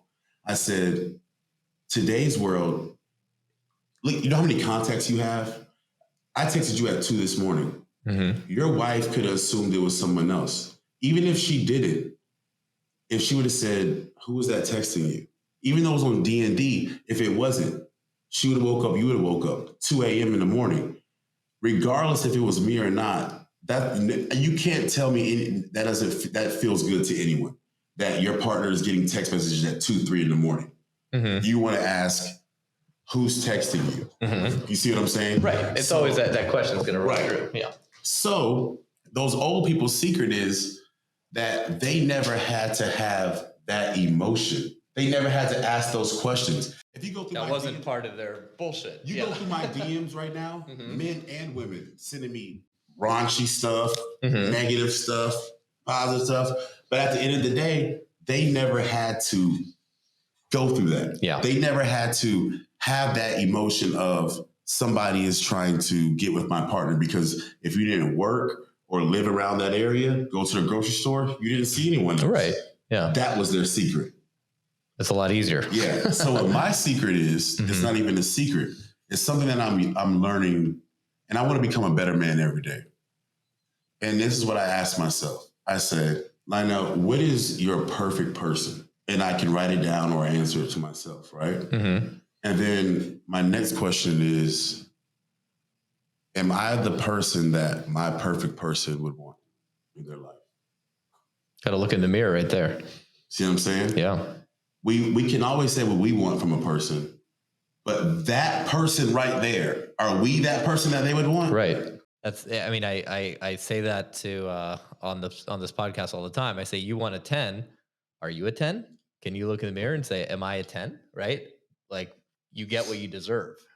You know? See what I'm saying? Mm-hmm. So the way that the way that it's been transitioned for me smoothly is because it's been people doing like-minded things, being like-minded. Mm-hmm. You see what I'm saying? Being, at the end of the day, if we spend enough time together and we get along, we're going to grow a bond and a love for each other.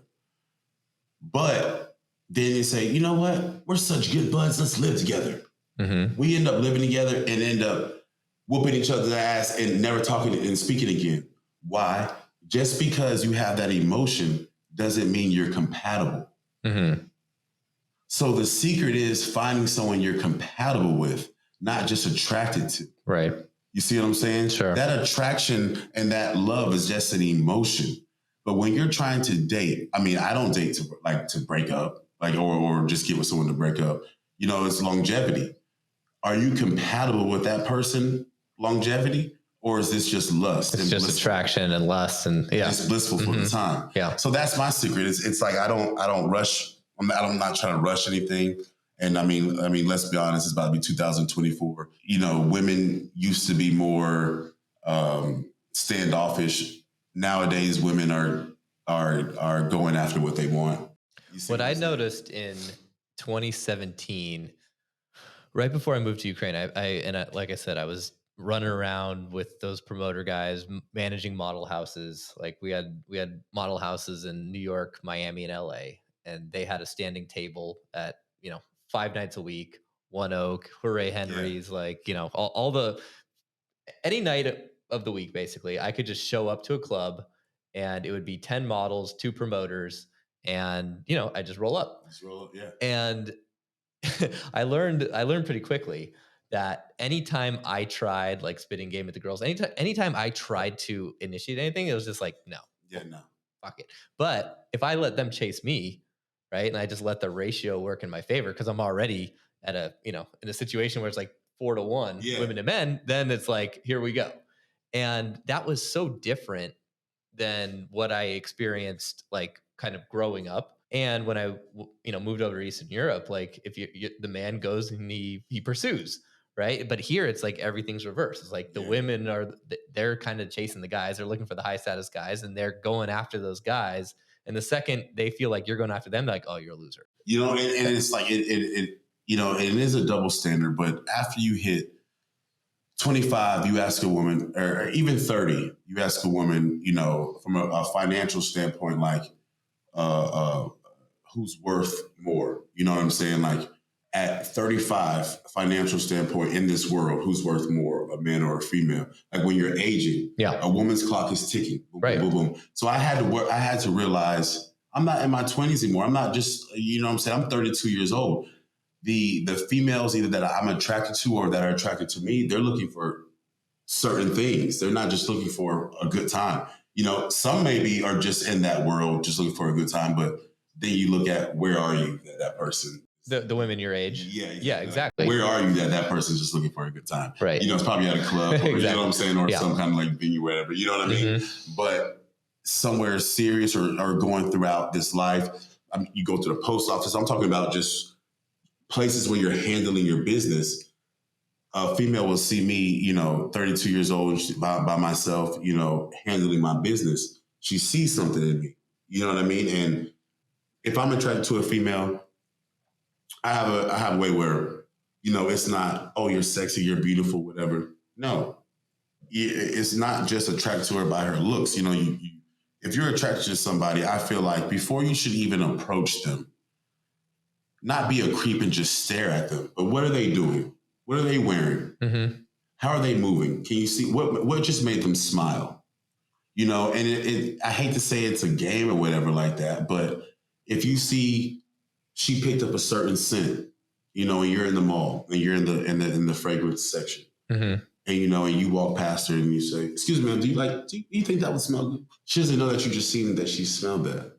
You see what I'm saying? Right. Conversation right there. Yeah. And at the end of the day, I hate to say it's a game, but females don't like to be attacked. You see what I'm saying? Because when men do that, they not saying every guy, but most men have one thing on their brain when they do that. Right. She's like, okay, he thinks I look good. He's hollering at me, whatever. Yeah. And they've felt that 20 times since they left the house. Even if she thinks that I'm bullshitting her, the fact that I came up to her and I'm just willing to have a conversation about something that has nothing to do with her beauty, nothing to do with what she's wearing, just literally have a conversation with her, she's going to start to look at me. Yeah. And trying to look at me. And then when you leave off, whether it's Instagram, phone number, or it just, I'll see you again. The universe is going to bring you back around because you're like-minded. You're going to go to the same places again. Right. I told you this is my first drink in almost half a year.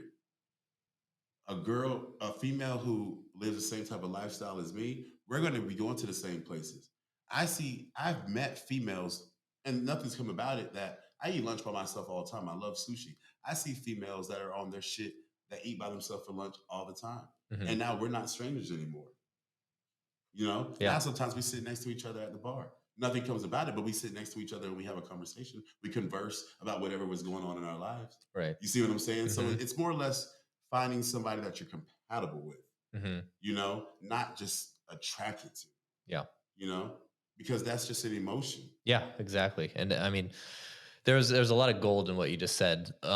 So many things to pick out. I mean, what you said about just not being the obvious guy who's, you know, falling over his shit and complimenting them, and like, you know, she's gonna hear that so many times, and instead, if you're just taking in, you know, stop for a second and like look beyond what she looks like what is she doing, what is she looking at, what is she smelling like. There's guys where I was asking like, what do I say? I'm like, well, if you're asking what do you say, you're not watching what's going on. You've seen her, you're attracted to her, you know, you got a little shaky, and now your brain fart, right? And it's like your IQ drops. Yeah, exactly. It's like, be something else than just a horn dog. You know what I'm saying? Because we're human. At the end of the day, if it gets to that point, I guarantee you she wants it more than you do. Yeah. If it gets to that point. Exactly. You see what I'm saying? Like, so that's a no-brainer. Like, don't even worry about that. You see what I'm saying? And it's like, that's why I say I hate it's a game, because I really am not playing a game. But this life is chess, not checkers. Right. You know, just like with anything, even if I want to do business with a guy, if I see a billionaire, the first thing that I do, I'm not going to go talk to him about, what I can do and da-da-da-da-da. No, that's not what I'm going to do. I see it. He's going to be immediately turned off by that. It'd be like going up to a girl and being like, I got a 12-inch dick, right? Yeah, exactly. Like he's like, I don't need your money. I don't like. I sit next to Mark Cuban and Orlando Magic. You see what I'm saying? The first time I met, the conversation I had with him had nothing to do with nothing. Like nothing to do with just flirting, bail flirting, bullshitting, right? Romance. Exactly. You see what I'm saying? Because you build a relationship. Relationships will make people want to help you, to be a part of your life. You know, in this world, people know that other people are opportunists, and there's a stipulation that's bad being an opportunist. But if you're not trying to carpe diem, what are you doing? You see what I'm saying? Right. But when you're an opportunist and you're just trying to use people and not utilize, see, and that's another thing. Yeah, you said that to me. I thought that was cool. You said that to me on the ride here. Yeah, you're sitting in traffic. You know, you're on your way here, and we're having the conversation about how you can easily just waste endless hours in LA traffic, just zoned out, listening to music, maybe not even listening to music, just in your thoughts. And still. Yeah. And you're like, so right now I'm talking to you and I'm utilizing you. I'm not using you, I'm utilizing. And I was like, yeah, that's what because we're having a conversation pre-podcast and getting to know each other. Exactly. And it's like, and I wanted to explain, because some people don't know, ignorance is bliss. And people take the word ignorance as a derogatory word. You can use it that way, but it's not. We're all ignorant to something. Ignorance is just the act of not knowing. When you utilize something or someone, I utilize almost everyone in my life, because when you utilize means that we're both gaining. When you use, both getting utility. Exactly. Right. When you use, you're gaining, and you're not thinking of the other person, and you don't care what happens to the other person. Yeah. See, in traffic, I knew we were about to do this podcast. I didn't want to be stale, but on the same time, I wanted you to get to know me a little bit before I got on this podcast. So I was utilizing the situation of, okay, I got 20 minutes to drive right now. Instead of getting to your condo and trying to speak real fast of who I am, let me go ahead and talk to you. Yeah. And let me stay fresh. Totally. Utilize the situation. Yeah. You see what I'm saying? Yeah. Yeah.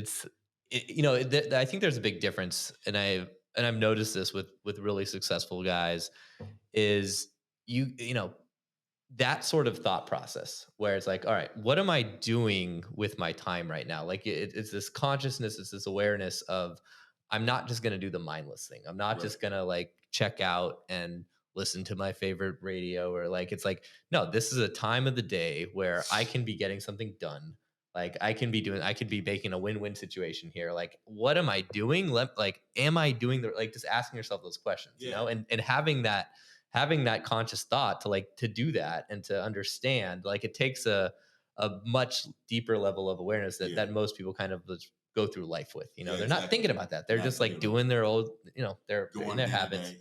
And I think it's when, I hate using the word success, but when you hit, okay, no, I won't use success. When you hit a goal that you thought would take you longer than expected, it's like, damn, okay, I hit this goal. I have another goal, but before I can get there, I have to sustain this. Mm-hmm. How do I sustain this? Like, I wanted a Lamborghini. I got it. But am I making enough money to get that oil change every month?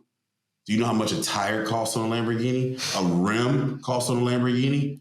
A fan? How much is the shirt? Well, it's free, but the shirt was free. And you know what? But actually, technically, I damn sure pay for it. Right, of course you did. You didn't see the little ugly ass hat they gave me too. You know what I'm saying? But at the end of the day, you know, I had a friend ask me why I didn't buy a Rolls Royce. I was like, dude, no. I was like, the maintenance on that vehicle is six figures. Mm-hmm. The maintenance on the vehicle, like, you know what I'm saying? So I feel like this generation has a big FOMO because of social media of, I have a goal and I'm gonna hit this goal, but they're not thinking about how they're going to sustain that lifestyle. Once they get to the goal.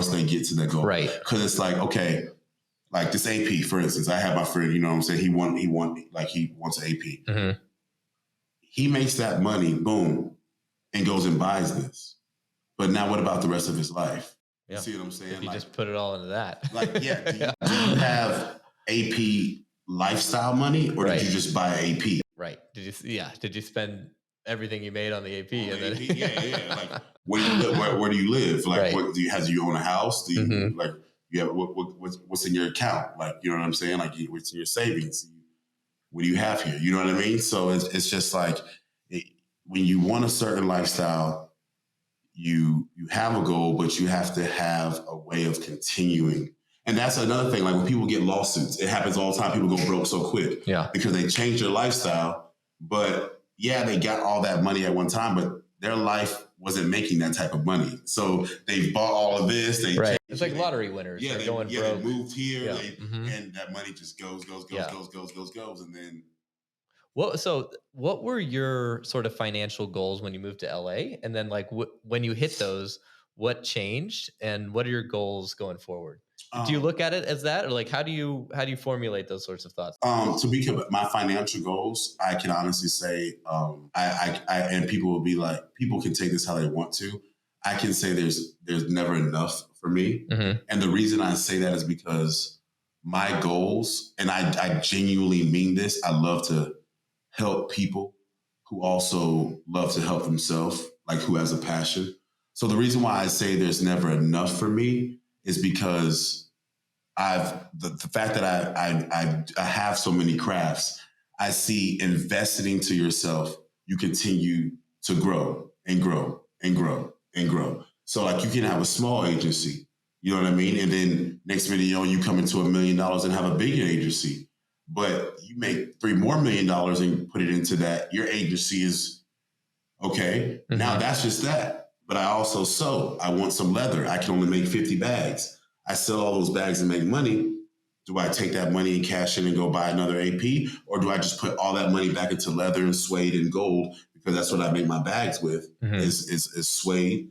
You know what I mean? Like, I made a bag for Future, did collab with Supreme. It was actually red Ferrari suede from a Ferrari. Wow. Yeah. And I did my own leather, buffalo leather, and made my own cocaine white bag. And I had 10 karat gold zippers. You see what I'm saying? Wow. I could have taken that money, put it in the bank or whatever, and just spent it. No. Yeah, could have bought another AP. Yeah, I put it back into the brand. Right. So you know what I'm saying? So I feel like until the day comes that I'm ready just to, and I like, I'm looking at this guy over here of this billboard. It's a Marine. But my dad was in the Army. Mm-hmm. But he can't. My dad's had surgeries, all this and that. Still can't sit down. So when I say there's never enough, because I don't think there's ever going to be a time, unless Lord's plan tells me, hey, you can't do anything else, you got to lay down, that I'm ever going to stop growing. And as this world continues to grow, finances, money, well, not even currency, which comes in many different forms, is what's going to continue to make you grow. Right. You see what I'm saying? So when it comes to a financial goal, I've already hit my lifestyle. Like, unless my lifestyle won't change unless I'm making, not get from a lump sum, unless I'm making like $10 million more, my lifestyle's not going to change. So when you're formulating your goals, are they, my guess is they're not around like the money or the financial part, but it's around whatever the growth sort of aspect is? No, actually, contrary to belief, it is. Is it? Okay. Because right now, it's funny, I'm going to use this analogy, like a woman's body clock. A woman typically wants to have a baby around a certain time, right? Yeah. I mean, past 40, you're looking at like major problems. You'll be an older statistics of having a healthy baby past 40. My sister just got pregnant. She's 37. Right. And, she healthy baby and everything, but like it was close. It was pushing. Right. Yeah. Yeah. So doing with my injuries, even though I'm doing what I'm doing, I know how I look. I'm hurting right now. You see what I'm saying? And the doctors, they told me straight up. They call me He-Man. They say like Lionell, like but they're like, let's be honest, like you didn't have a fusion. We shaved your disc down, but at some point in your life, you're going to have a fusion. I know that what I'm doing now, there is an end time of how I'm moving. So in saying that, I do have to make a certain amount of money for that next chapter in my life. Got it. You see what I'm saying? Yeah. Because this page, but that's an interesting situation, that's for you, because it's like you've got that shot clock of knowing that like once my back is at a certain point, like those things that I usually do to generate cash, and it's like they told me straight up what's holding me together. Days that I don't have the best workout, or days that I just chill, I hurt the worst. Like me moving, I feel better. If I'm just sitting still, I'm in pain. Interesting. So the more you move, the better you feel? Yes, the more that I move, the better I feel.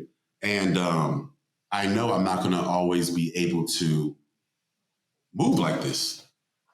You see what I'm saying? Yeah. So within saying that, and knowing that I'm not going to be able to move like this, I know that I'm going to have to make a certain amount of money to be able to invest in that next chapter. My book isn't closed. You know what I'm saying? My book isn't closed. And maybe, you know what? Maybe, Harry Potter had all the books. So maybe this book might be closed and I might just be starting another one. Different book. Just a different book. Right. You see what I'm saying? But at the end of the day, whether there's a chapter, whether there's a book, this one right here, one day will be closed. Yeah. You know what I'm saying? I mean, it sounds like you have so many different sources of income, and, you've got the bags, you've got... And those things there are... they're gifts to me. They're crafts that I was born with naturally, that no matter what craft or gift you're born with, you still have to work on it. So it was something that I acknowledged. I worked on it. Not saying I mastered it, but I kind of mastered how to make money from it. But those things don't make me my money. They're just not saying extra money, but bills, help my mom, my son, More like a creative project. Yeah, I will always do different things. Like I flip homes as well. No, I'm not a real estate agent, but I flip homes. You see what I'm saying? Yeah. So it's like those things there to keep passive income going. But to the next chapter or the next book is going to take a lump sum of money to make that happen. You see what I'm saying? Not just those little things there. Those little things there are just to make my life more peaceful. Gotcha. You see what I'm saying? So what are you working on next? You said you had a documentary coming out? I have a documentary coming out about my back. Okay. About my back, about the, from the rooters to the tutors, baby. I'm talking about, even my first carekeeper fell asleep when I had a blood clot. He fell asleep and wouldn't answer. I was screaming for my medicine. I had to try to get up and I did. I got up and got my medicine myself. And he was sleeping. Wow. Yeah, it was terrible. I mean, I have so many recordings I would be recording this old white lady. I could tell she was racist too. Like, look, she's like, she couldn't find my veins. She put an 18 gauge. How can you not find it? She put an 18 gauge needle in my hand. I still have a scar in it. Still have a lawsuit from that too. Because an 18 gauge needle, that's a drawing needle. Okay.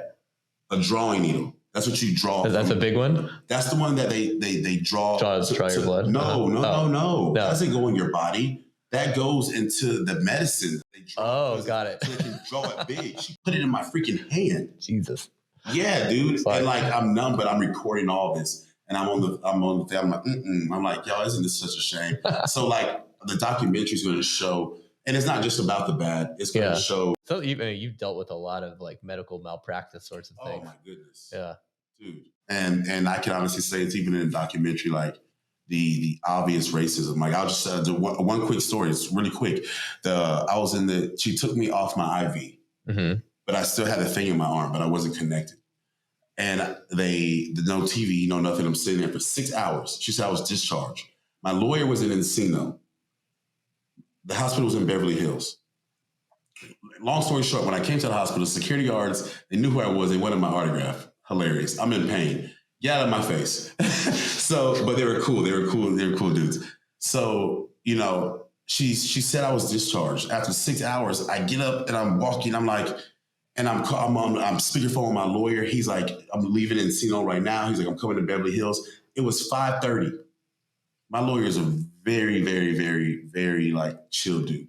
I've never heard, even when he raised his voice, it was still now I'm looking back at it, it's kind of humorous because he's so that. He's not an angry person at all. But he's like, ma'am, I'm an attorney. He's like, do you think that I will be driving at 5 o'clock from Encino to Beverly Hills if you didn't tell me that my client was discharged? Dude, when I tell you I freaked out, I knocked out all the computers off the thing. They called the code gray. The lady came through with the needle. I said, listen, guys, I guarantee you right now, that needle will be in her before it will be in me. So the security... They came to tranquilize you or something? Or sedate you? The thing went off. Code gray. Because he's freaking out. Right. He's freaking out. I'm in this gown. I'm breaking everything. Dude, I'm breaking everything. I can picture that so visually. I'm in so much pain. Yeah. 6 hours of no medicine.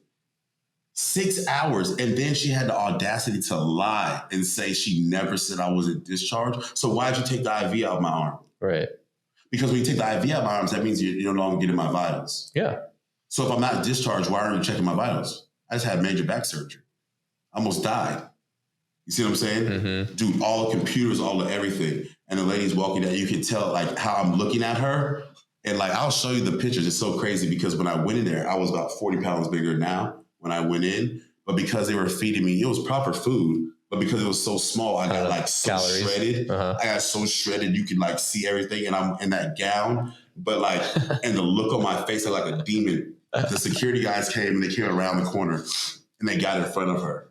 And they were like, at that point, I didn't care about consequences. I didn't care about anything. Yeah. I wish she would have got close to me with that doggone needle. She would have been the one tranquilized. She would have felt, for the first 30 seconds, she would have felt the best she ever felt in her life. You know what I'm saying? Yeah. She would have been so, you see what I'm whatever's saying? In there, the ketamine or whatever's in there. I told her, I don't care what kind of surgery I have. I guarantee you, she will not put this in me. Mm-hmm. You see what I'm saying? So the security guys came and got me. They sat me back in the room. And she came in and she's like, I never said that, sir. The main doctor came in and they were like, okay, we're going to deal with this later, which is another lawsuit about it because why was this patient off of medicine for 6 hours? That means I had no food, no medicine. No one was checking on me. You didn't know what my blood pressure was like. I just got out of a surgery from a blood clot. Mm-hmm. What if I was in there dead? No one came and checked on me for 6 hours. It's crazy how I hear these stories more often than not, of just totally negligent, care. And it's not like you're in some shitty facility. Like this is Beverly Hills. If you look up Los Robos, they're one of the 3 top surgical hospitals. I mean, but this is how I was explaining, and I'll be completely blunt about it. They say in Beverly Hills, they have the hospital for the athletes and entertainers, and let's be honest, African Americans are the majority of the entertainment business as far as the athletic side. Then they have Los Robos, which I told you is the old white money. Yeah. So they're looking at me like, why am I in there? Well, it's because of the lawyer that I have, and that's where he sends his clients. It doesn't matter that I'm in there. I should still be. My monitor thing, instead of 4 wheels, had 3 wheels. It was, it's a hospital. I mean, it should be. Like, what do you come on? You see what I'm saying? Yeah. So it was just like it was terrible. It was terrible, man. It was terrible. But I also knew that, and I laughed at it sometimes. I was just like, this is just making me stronger. You see what I'm saying? I know I was like, because if I lived through this, I was like, y'all not gonna be ready for when I heal. You're not gonna be ready for when I heal. And like now, I'm still not even completely healed. I told you, I haven't been walking a full year, like walking through the full year, and I can dunk. Really? You see what I'm saying? I'm in pain. You're not that tall either. No, I mean, I've been dunking since middle school though. Nice. But the fact that I can do this after surgery, I can dunk. You know what I'm saying? When I'm lifting. What, are you 6'1", 6'2"? No, it's flat. You're 6, okay. Yeah, 6 flat. Yeah, 6 flat.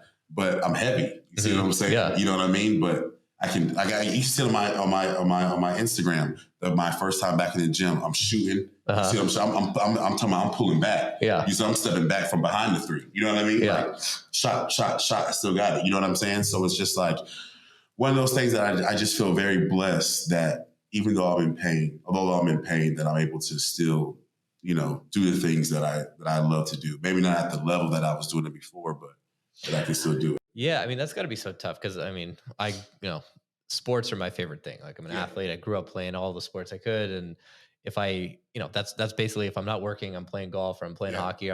I love it. So I've had one injury, and I broke my thumb playing hockey, which shit happens, right? But like, you couldn't even use your hand. Like, it was like, I couldn't play hockey for whatever, it was 6 weeks or something. Yeah. So it was, and not being able to do that, like I felt like I went into a depression, like couldn't golf, couldn't hockey. It's like, so I can only imagine being out with a back and then being in pain all the time. It's like, said your hand, so I'm left-handed. Boxing, I broke. You see this? I have a boxer's glove. Oh yeah. I broke my pinky completely. Like this bone, like my bone, instead of like this, is like this. Yeah, I can. You can see it. You can completely see it. It looks more rounded. Yeah, like look at this. Yeah, so it's like even when that happened, it was like I can't do anything. You know what I'm saying? I'm left-handed. Like, you know what I mean? It was terrible. This, my goodness. So you're telling me that when that happened too, like you couldn't be with girls, like you were just totally. At that age, to be blunt, only thing I could do is a girl ride me. Well, at least you can do that. But no, even if she was enjoying it too much and it was the wrong way, and it was like, you know what I'm saying? Like, and she would understand. Yeah. You see what I'm saying? Because it was like serious, but I'm a stud kind of, you know what I'm saying? I'm the man. You don't want to, exactly. No, like I'm the one leaving. I'm the one leaving you dead in the bed. Like you the one sleep by the time I come back, I'm taking a piss. Right. You know what I'm saying? Like, that's how that works, baby. You know what I'm saying? God, the Lord bless me. You know what I'm saying? Right. Lord bless me. You know what I mean? But it was just terrible, man. It was terrible, dude. And even in the hospital, the medicine they had me on, luckily, I had the nurses that I had. They were young, and a couple of them had a thing for me. And there were some embarrassing times. Like there was times that they gave me medicine and it hurt so bad. It left me with. Any of those nurses wiping your ass hot? Dude, so check this out. I have a funny story after this. Right, so check this out. And I don't even remember this happening. The medicine they gave me on, it gave me not only did it give me an erection for like 3 days straight, but it swelled me length and width. Okay. When I went to sleep one time, like Viagra. It was like some it was like crazy because when they put you all that medicine, like it kills your test and kills all that stuff. I know they found Viagra on accident. They were on accident, but that's why they have to keep changing it because your heart and this and that and third. But so the medicine they had me on, it was killing my test and I was breaking out so bad they had to put me on something else. When they put me on that, my body reacted so crazy on it. I was like a freaking donkey. You know what I'm saying? So one night, like, I mean, I went to sleep, you know what I mean? I don't even remember dreaming. I woke up, I mean, I had them all over myself. Like I had like paper towels worth of just, Really? I didn't even know my nuts could hold that much. So it was two nurses that came in and they were really hot. And they're like, wow, it's impressive. They were really hot. Yeah, no, they were really hot. And they were actually like, I was like embarrassed because it was so much. Like it was so much. Like it was like, you know what I'm saying? And then like, she actually had to like lift me. And she's like, oh, this is heavy. And she like, it was so funny. They were making me laugh because like I was actually crying at the time. And she was like, and one of the nurses, she was like, I didn't even think this was possible. And she said, well, she's like, this was the best part of this night. Like they were just making me feel good. But I can tell like they were trying to be professional, but on the same time, they were like, and then they've seen everything, but it's still like, it's so funny. Then they found me on Instagram and I had to tell you about that later. Like, really? Yeah, it's crazy. It was crazy. You know what I'm saying? Now that I think about it, I'm like, can I have some more of that medicine? Like whatever that was. And I always say nurses are like the horniest, some of the horniest women out there. It's like nurses, teachers, flight attendants. They work with annoying people all day that like make their life hell. So they finish work and they just want to party. All right. So we took a little break. We got a refill. Yeah, we got a refill. Cheers again. Yeah, cheers to that, guys. So there was a few things, I forgot where we left off, but one of the things I was super curious about, from a dating perspective, like being at the, I don't know if you want to call it celebrity status or being at the amount of recognition you're at. Like, how have you noticed that's changed as you've gotten, more noticeable, more recognizable? And then also we should talk about, dating different cultures and what we were kind of talking about before. So, well, it's an interesting topic because as time has gone on, the world has changed so much, especially post-COVID. Yeah. And living in Los Angeles, people, the way people's morals and the way people's respect for themselves. Not people saying that people don't respect themselves, but let's just look at, for instance, stripping, men and women. I remember when I was a little kid, if somebody was stripping, they went to a different state, town. They didn't want anyone to know that they were doing it. Yeah. It was like... Now it's like, here's my OnlyFans, here's my... Not only that, I mean, people have little girls. People have stripper poles in their. They're saying at school that's what they want to do for a living. Right. I mean, you have not saying there's anything bad, but strippers that are Insta famous, like super famous, and making so much money off of it, just from quote unquote selling their body. But people want entertainment. Yeah. But to answer your question, it's like it hasn't even been because of. Yeah, it has been because of status, but as this world has transitioned, and again, people are opportunists. People see where they can gain from you. And me being somebody who utilizes the people and different things and aspects in my life, I can tell when someone's just trying to use me. So you're feeling that from women? Yeah, when they're trying to use my life. They see like, okay, he's got XYZ followers. Right. You see the angling there. I can see like, I can tell like, and I can tell like if we go somewhere, like when your phone is like the kind of pictures they want to take. Mm-hmm. And like if we go on a second date or we go just another time, the captions behind the pictures that they just want to make it look like that's their lifestyle. Yeah. I can kind of tell if they're with me just for a good time or if they're actually just trying to see me. So I sit back on it. You know what I mean? Yeah, you watch. I don't press on it, because at the end of the day, I know my worth. Mm-hmm. I know my worth, but I also know that my position can be replaced, but I also know that I'm unique. Yeah. There's only one of me. My position might be replaced, but there's only one of me, darling. It's a good distinction. There's one of you, obviously, your position in her life, mm-hmm. right? She can replace that, but you are the only you. The only me. Yeah. You see what I'm saying? Yeah, that's pretty profound. Yeah. Did you ever struggle with confidence or ever struggle with, anything like women related or? I can tell you, and it's not just because of, I can pretty much say any guy as a kid who was always a good athlete went through a cocky moment, especially if you're good looking. Yeah. But with my father being strict as he was, confidence was never an issue for me, because before I had to prove myself to the world or a crowd, I had to prove myself to him. Yeah. So I was prepared. Right. Spelling bee, basketball, baseball, football, debate. Yeah. You weren't even thinking about the other way. Just like, how do I make dad like? Dude, literally, like it could be a crowd full of people, and like I'm on the basketball court, and like I'm looking at him. I don't even listen to the coach. Yeah, I'm looking at pops. Like, right. Like if I that's so like huge, because most of the guys that I see that really struggle, it's simple. It's a lack of a really strong masculine role model where they grew up, and I struggled a bit with dating. My dad's amazing. He's like the best dude ever. He's not like what your dad is, how you're describing. Yeah. He was like very, whatever you do is perfect. I love you no matter what. Extremely easygoing, extremely like kind.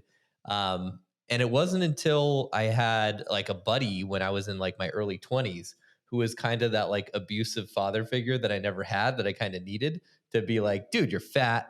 You're a fucking lazy piece of shit. Like, get the fuck off your ass. Like I was 60 pounds, heavier than I am now. Yeah. And there was something about that like, it wasn't fun, but it's like, it's what I needed. Yeah. And it's kind of like that whole idea, like metal sharp or diamond sharp as diamond or whatever the fucking quote is, metal sharp as metal. Like you need that push, that masculine sort of like the real talk, the real push. And I hate, and I'm going to go back in on your question. Mm-hmm. I don't date. You see what I'm saying? Yeah. Like if I have a rotation, that's what I have, and I'm safe about it. It is a double standard, but a woman is being penetrated. And whether she says she has an emotional connection or not, you have to allow that man, you have to submit to that man. Okay? Mm-hmm. A man doesn't have to submit to a woman. No. A female has to submit to unless he's getting pegged. Right, unless he's getting... Which is just all too popular these days. Being in LA, I mean, that's just like whatever. You were coming from... West Hollywood. Yeah, you know what I'm saying? Like, that's just, it's common. But you know what I'm saying? But it's just like, it is a double standard, but it's true. And when I say I don't date is because it's like, if I'm dating someone, I'm dating someone. I don't date. Because one thing about me, love language. A girl just asked me what my love language was the other day. My love language is not giving. Not giving. Like, you know what I'm saying? Like, that's one, like random gifts. Right. It's not my So it's love not language. that one. Okay. Because the way I was raised, I was, like I told you, like we were not, I didn't come from money. Mm-hmm. You see what I'm saying? So I have a value of currency. I'm going to stop saying money. I have a value of currency. You see what I'm saying? And I've been in positions where I've spent $20 on flowers and 30 minutes later, all the petals are all over the ground because we got an argument. Mm-hmm. That $20 could have went in the gas tank. Yeah. You see what I'm saying? Not saying every once in a while to put a smile on your face. See, instead of, not saying I won't ever do it, but I'd rather give you an experience. Babe, let's go on a cruise. You're off this weekend. You're out. It's Memorial Day. We're going to go on a 3-day cruise. I'd rather do that than spending little $40, little da-da-da. Now, some people like stuff like that, but it's where I see life. Because a little $40 here, a little $40 there, a little $6 there, a little $8 there, I could have taken you to Katana and we could have got the big fish. Yeah. And you would have posted it and told your girls I took you to Katana and da-da-da-da. Or you want these little carnations every once in a while and but then you're going to sit here and tell me how unhappy you are because we didn't do anything and you want to go here, want to go. See, what gets me is when you do shit like that and then it's like, okay, now what? You know, I get up with a broke back every day and bust my ass at 4 o'clock in the morning to do what I need to do. And you're going to be unappreciated. Not saying everyone's like that. Yeah. But when I say that's not my love language is because, yes, I'm tainted from that. But at the same time, I see life in a different aspect. That's just me. Yeah. Not everyone's like that. You know what I'm saying? Like I've had a female where she loves to buy cards all the time. And I look on the back of the card, it's only $7. But I look in my drawer and I have like, and you count them up, you've got me $300 something worth of cards. Like, to be honest, I would have rather a small bottle of Creed if you were going to buy me something. You know what I'm saying? Like, right. You know what I mean? Like, yeah. You know, I mean, but, to each his own. Yeah. But as you say, dating aspect, I'm not out here just dating because one thing's for sure, two things for certain. You don't want to get something you can't get rid of. And I could be blunt about it. I'm not a 2-pump chump. A pretty pussy, a pretty vagina, you know what I'm saying? And a nice rack and a pretty face isn't just going to get me off. You know what I mean? I've been a runway model for a long time where we're all naked in the background. Yeah. They're all Victoria's Secret or whatever models. You see what I'm saying? I can look, the Lord put beautiful people in this world. I can look at a naked body right now and still have a soft meat. Yeah. You see what I'm saying? That doesn't do it for me. Mm-hmm. You see what I'm saying? Like when it comes to that situation, we finna get down. Yeah. And if I'm getting down, you ain't finna be him, say him. That was just in your mouth. I can't kiss you when that was just in your no. Right. And I'm not judging you for that. Yeah. That's just not for me. Right. You see what I'm saying? Totally, so to answer your question is very easy for me. Mm-hmm. Now, other guys I've had these conversations with, it isn't because they haven't lived the lifestyle I have. They haven't been a jock throughout their adolescent years. Yeah. You know what I'm saying? They haven't had a lot of attention. You know what I mean? And now they graduated college. They have a good job. They're making 6 figures. And, they have a little confidence. You know what I'm saying? They're able to buy what they want and live. So now they're going out and they're trying to get girls. They're out here dating. But it's like when you're out here dating, I feel like most people, and this is just me, I feel like when you're out here dating, you still don't really know yourself. Because when you're dating, you're trying something out. Yeah. Like if I date somebody, if we break up, we've been together. If something goes wrong, it's like after like 3-4 months. Mm-hmm. You see what I'm saying? Like, and that's just because we're not compatible. And that's because we learned we're not compatible.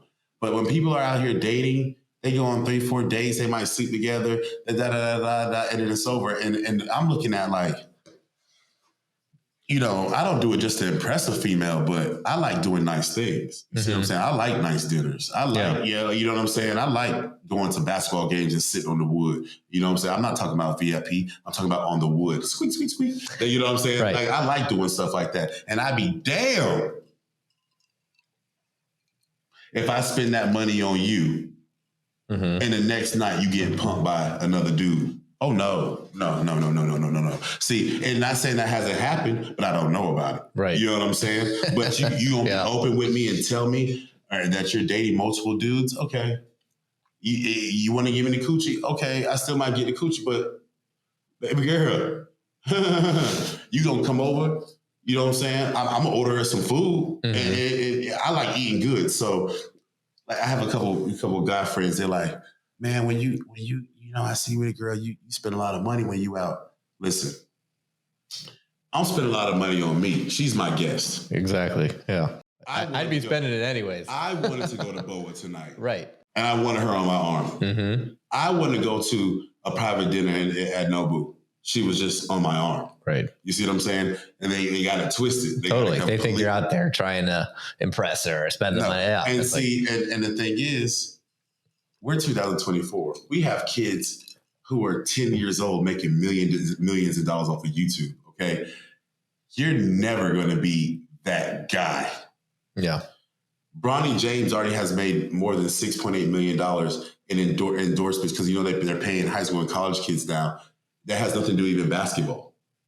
You see what I'm saying? Yeah. Look how much Deion Sanders kids are making, and it's not. And you see what I'm saying? Because kids are making this much money. So if you're spending money to try to impress a female, you're spinning your wheels, because I hope that's the narrative that you continue to have for the rest of your life. Right? You see what I'm saying? Because like you're wasting your money. Like you're literally wasting. You're throwing it away. You're throwing it away. Because you're going to spend that money and she's going to be like, oh yeah, I have to go to work tomorrow, and you're going to drop her off. Just like I don't understand. I mean, like I said, to each his own. I've been to strip clubs. I don't throw money in no strip club. Because what? You going to leave the strip, you going to throw all that money and leave the strip club with a hard dick. That's all you're going to leave with. I've been to the Rhino in Vegas too many times, too many bachelor parties. And if nothing good happens. And if you do meet a girl in there that worked there and you wait outside and she leave with you, that's your ass. Police coming. Yeah. You see what I'm saying? So, through all that money and leave with a hard dick. And guess what? The dudes that are throwing money, it's nothing but a competition about going back and forth. Who's throwing the most? Who's got the bigger dick? I got more money to throw. And those girls know. They're just like, well, look at this guy. Come on. Yeah, that's their job. Exactly. To make you feel like they want to. Yeah, that's their whole thing. Their job is to get you to fall in love and spend more money. And these guys are like, oh my God, there's a connection there. Do you want to dance? Hot stuff? Do you want that is their job. I'm not saying they're bad for that. I'm not judging them for that. No, that is their job to make you feel good. Right. It's a strip club. I will go in there if I do with my friend and get a drink. You know what I'm saying? I'll talk to a girl. There's been times that a girl says, you want to dance? I'll throw her $20, $40. Give her $24 and then sit there and talk to her. Sure. I was in Tampa. That's my favorite thing to do at strip club is to just talk to the girls and like ask, grill them about their game and like, and she's half naked. Mm-hmm. This is a good conversation. Yeah. You get what I'm saying? I don't want to dance. I want to talk. First of all, you're sticky. You smell like Victoria. Don't tell nobody. You see what I'm saying? Do not sit on me, touch me. You was just sitting on him and touching him. He fresh off of work and construction working all day and plumbing. And he just came in here smelling like yesterday. Do not sit on me. No. You know what I'm saying? But at the same time, you look good, girl. And I want to know your story. Yeah. Why are you here? Oh, you're putting yourself in college. Oh, I see why you're here. You know what I'm saying? I don't judge you for what you're doing. Right. You know what I mean? But at the end of the day, you are not finna catch me coming in with a bunch of, now see, I'm going to spit some free game right now. A lot of guys see these rappers and athletes, when they have these big duffel bags of money and all these ones. Mm-hmm. See, I run with these guys. Just like I bulletproof my cars, they get to write that off on their taxes. You see how Oprah and Ellen, they always give out stuff at the end of the show? They get to write that off on their taxes. See, they get to say how much those receipts were. When those rappers go to those strip clubs, they don't say that they were hosting. They don't say that, but they were. So when they're on that job and they take out all that money and throw it, that was part of the job. That's the write-off. So now they're looking like some crazy ballers, right? Like Drake throwing $500,000 in the air, looking like a crazy baller, but Drake just wrote off almost $1 million. Wrote it off, and then he got the video, and then that video content, got the look, got the everything, got the girls popping that ass, all that, and he just wrote it off. Yep. But then you catch the dummies out here trying to keep up with the Joneses. You using your real cash, dummy. Yeah. That's gone. That's pre-tax money too, by the way. Yeah. Pre-tax. And if that girl ever seen you, she would not recognize you. And if you've seen her and be like, I seen you at your job, she's really going to tell you to get away from her. Yeah. You just approach me because you met me at my job. Yeah, you're getting me too'd for that. Yeah, exactly. yeah, exactly. Like, so you get what I'm saying though? Mm-hmm. You know what I mean? So it's just like. Yeah, it's, I mean, what you were telling me earlier about the guy who's renting your Lamborghini, your Lamborghini, and he's writing it off because it's bulletproof. And now it's a security service. Yeah. Yeah, man. But dating scene out here, just because I don't date. What you said is very profound. And I say this all the time. It's like when you hit a certain level, you just don't date. Like, I tell my clients, don't even use the word date. Don't tell girls you're taking them on a date. Don't talk about dating. Like, just say, we're hanging out. We're doing a thing. We're going somewhere. Like, there's no remove dating. It's just, it creates that what's the word? Like it makes it so formal, right? Listen, look, there's been so many girls, not saying I put them on a pedestal, but not girls that I've been trying to, like I said, I train a lot of mostly females, and I have a certain level of respect for them. Not saying I lose that respect, but they're like, yeah, I'm dating a few guys right now. And I'm like, girl, you're getting fucked by that guy. You're just pretty much saying you're fucking a few different guys right now. Exactly. You're not dating him. He fucked you once. And now you're just going out into dinner. You're hoping he fucks you again, right? Take you somewhere else. Exactly. He's on Valentine's Day, you're getting 3 gifts. Right. Because you're fucking 3 different dudes. Like, that's what I just heard. Because the girls don't realize this. They think, they think, oh yeah, I'm dating this guy. It's like, no, you and see, I told you, I'm very in tune with women. Me and my mom, I'm gonna show you. I have a picture side by side. We're almost symmetrical. Mm-hmm. It's really actually kind of scary. Like, I'm gonna show you. It's kind of weird. I one time I put it on my story. I took it off. We're really? Almost symmetrical. Huh. Yeah, and we pretty much are. Eyes, nose, like we have side by side. It's like folded. Crazy. Weird as shit. Like, I almost want to show you right now. But there's when girls say that, I talk to my mom, I'm very in tune with women. Yeah. And it's like, in this day and age, it's because the moralistic like factor of this world, like what it used to be, women are supposed to be this prize, you know what I'm saying? Like, they don't just give it up, They have such a tainted feeling with men now. They're just like, shoot, if I want it, I want it. And if they're going to give it to me, they're going to give it to me. Like, you see like girls be like, if a guy's not taking me here, like, we're not about to do this. Like, he's taking me to this type of restaurant or this type of, or he's buying me this. And it's like, right. These entitled, ridiculous demands. Well, I mean, the sad thing is it's a lot of the time that's their reality because there's so many guys willing to do that. And they're just making it harder for everybody by simping like that. I hate to say it. Guys that come from money from here and people from different countries with money, they come over here because, like I said, I have my residency in Dubai. They live by a different creed. Mm-hmm. They come over here and it's like a free for all.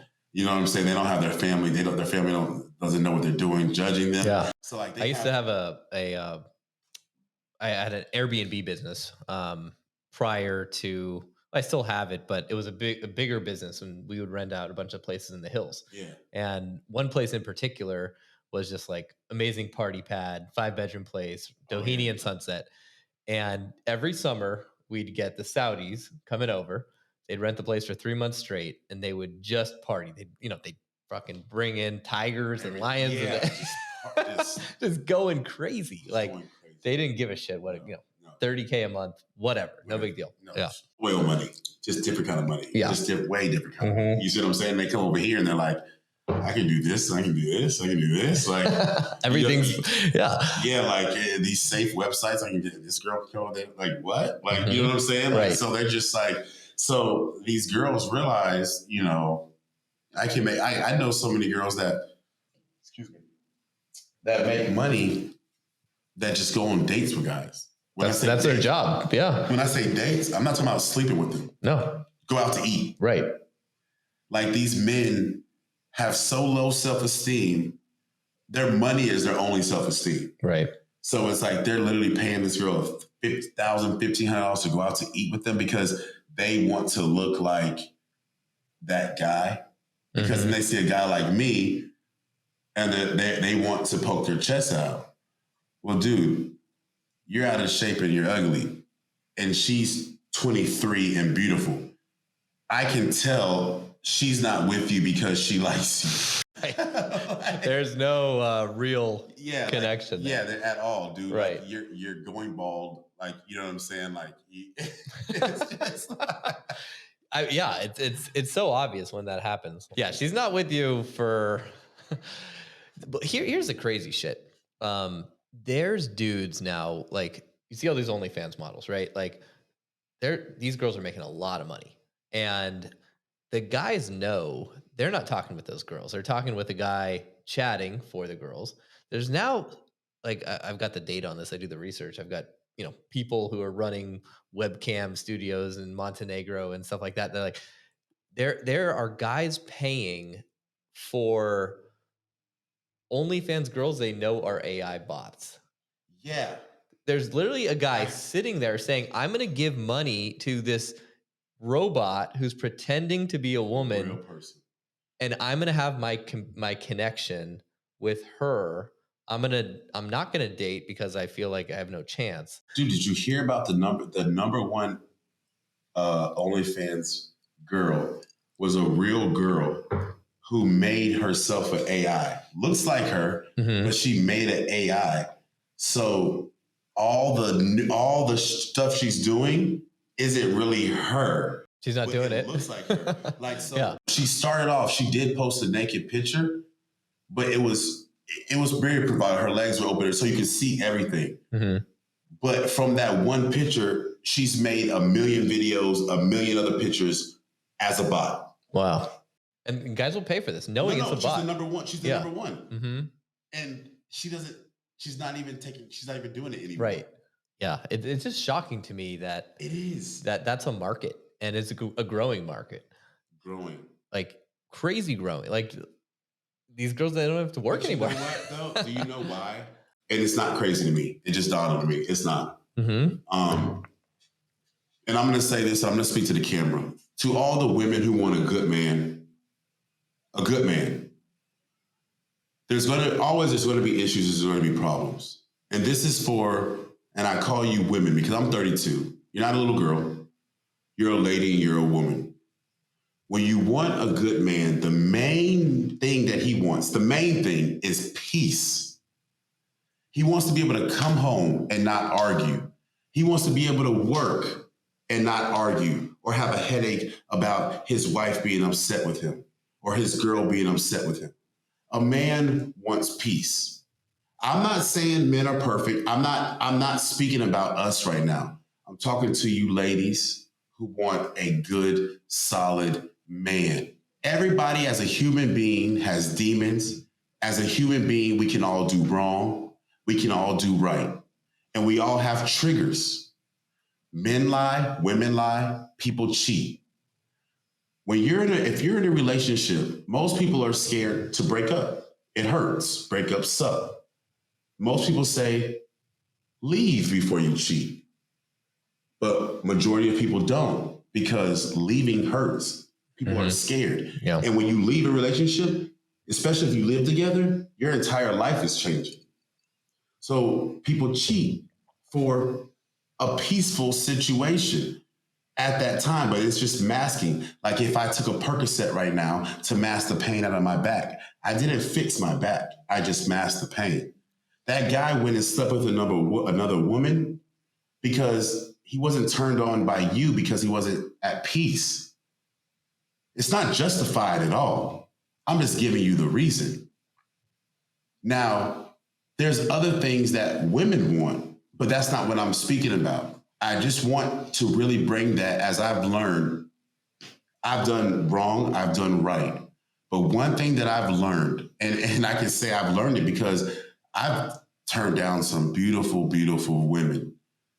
Because at the end of the day, you go through things. One small disagreement, even if it's a small argument, what it turns into is if it turns into a non-peaceful life, if my day is going on and my photo shoots, I can't even get into a photo shoot because my face is all scrunched up because that's not what I need. Yeah. If we can't discuss something and if we can't talk about it or talk about it later and come to some type of, I don't want to say agreement, but some type of solution, then we must not be compatible. You know, and like I said, every day is not going to be sunny and roses, and there's going to be some dark ass days. But at the end of the day, a man wants a peaceful home.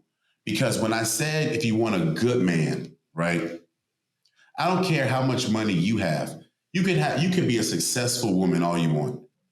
And a lot of women these days say men are intimidated by successful women. That's not it. A lot of women that become successful become, I am women, I don't need a man. And even when they do have a man, they want to be the voice. They want to be the alpha. But let me tell you something. If you're with the alpha man, you will never roar louder than him. You will never be able to walk in his shoes. Michelle Obama, she is a powerful, powerful woman. Obama said he would never be where he would or where he was without her. But at the end of the day, like a deck of cards, there's a king and there's a queen for a reason. And you want a good man. I don't want to say allow him, because you don't allow anyone, but let him be the man. Your voice can still be heard without all that alphaness and all that toughness. You make your money, girl, congratulations, you make your money. We gonna have fun together. But at the end of the day, a man wants to be and is going to be a man. And the women that say that men are intimidated by them, there are some men that are intimidated by them. I haven't met a real alpha man. Right. Yeah. But a real man that you think is intimidated by you, he's not intimidated. He's turned the fuck off. Yeah. He's turned the fuck off. That's what he is. Because when you're walking around here talking about how much money you make and you're this boss and this and that, okay, you're this boss and you're this and that, but get a flat tire, who the fuck you gonna call? Yo, man. So have you read David Data, Way of the Superior Man? No, I haven't read it. I had started listening to it on audio, but I didn't finish it. So he talks a lot about feminine versus masculine energy. And I feel like what we see today and what you're speaking to is these women who have embodied their masculine. And they've essentially decided, I am so masculine. What do I need a man for? And there's no man who can do the blah, blah, blah. But they're going against if they are inherently a feminine sort of energy, right? Because they haven't transitioned yet. You don't know what to do. Exactly. If you are inherently feminine and you spend all your time in your masculine, you're going to be incredibly unhappy, right? Like if I'm doing feminine things all the time, like if I'm doing things that are like for me, like so the way he describes like masculine versus feminine, it's feminine energy is more about like you think about the ship on the water, the ship crossing the ocean. Masculine energy is going from point A to point B. Feminine energy is the ocean, the chaoticness, the beauty, the danger, everything crazy and unexpected that could happen. Right? When I'm on my ship and I'm doing that thing that I want to do that I know is making me a better man, I feel good, right? Right. And someone who's got a feminine energy, when they're doing that thing, they might not feel good about that. They're going to be more feeling better, whatever the fuck they're doing, right? Right. And that's what you're seeing is these women who are like they've taken on this masculine role. And they're really unhappy about it, and they're pissed off about it. It's like use it against you. Yeah, and they're saying like, well, I can be like, but you don't want to be that woman. You don't actually want that. Because if stop lying. If you're attracted to me, of who I am, I'm an alpha male. I don't want to be with the alpha male. I want to be with the lady. Yeah. And let me tell you something. It's about to be 2024. You make your own cheddar. That's even better. You see what I'm saying? Yeah. We can live a beautiful life. But when you're trying to be as alpha as I am, that's not going to work. Because again, I say, I don't want to be with a male, or alpha male. At the end of the day, if you had to throw down, who's winning the fight? Like I said, your tire goes flat on the side of the road. Unless you call roadside service, which is probably going to be a man that shows up. Right. You're going to call me. No, but ladies, and I mean this from my heart. I'm not saying every woman is like that is successful. I'm not saying every woman that makes her own money is anti-man and I am woman. I'm saying majority of what is being put out there and what we're seeing on social media, what men speak about. I'm giving some game about what some good men speak about and what turns them off about very successful women these days. Is because this aggressiveness, this alphaness. A man wants a lady. I want a lady. I don't care if you made zero. Well, I do care. but if you had a regular job or you had a very top corporate job or you work in entertainment business, at the end of the day, I want you to be my lady, not someone who's in competition with me. I don't want So I don't want us to go out to eat and people look at us like business allies, like you're my like CFO and I'm the C. No, I don't want it to look like that. I want you to look like the lady on my arm. No matter, I want when we go out, nobody knows your financial status. You look like I take care of you regardless. Yeah. Because your financial status and your business, that's your business and our business in our household for our future and our lifestyle. When we go out, you don't have to walk with your chest poked out because you got this job and only men have this job and you're the only lady in there. I get it. You have a lot of odds against you. But when it comes to the person you're supposed to be in love with or spend your home time with, I'll bring the analogy to my father. He was in the military in very racist times. And he had to set a certain narrative at home. And this is personal. But you know what? My father brought that home. And guess what happened? He lost his family. You see what I'm saying? How'd that transpire? Because all the aggressiveness, all the anger, all the racism he had to deal with at home, he had to conduct himself in a certain way at his job to keep his job. He was high ranked. And when he got home, he took it out on us. Right. You see what I'm saying? A female who's in the office in the White House or whatever like that, and she's the only lady at that table, she has to be tight because there's a bunch of testosterone in the room and she's estrogen. But when you bring that home, there's where the problem lies. Right. You see what I'm saying? Totally. Because now you're not being my lady. Right. You're being this alpha who... You're wearing a mask. You're wearing a mask. And if I even match you, first of all, if I match you, it's going to be unmatched. And if I go further, now you're saying I'm going too far. Yeah.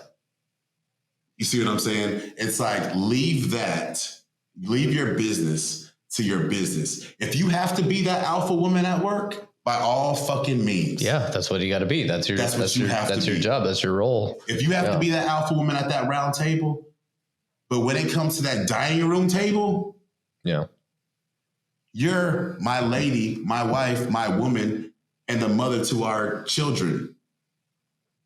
They don't need to be looking at you and looking at me and saying, who's daddy?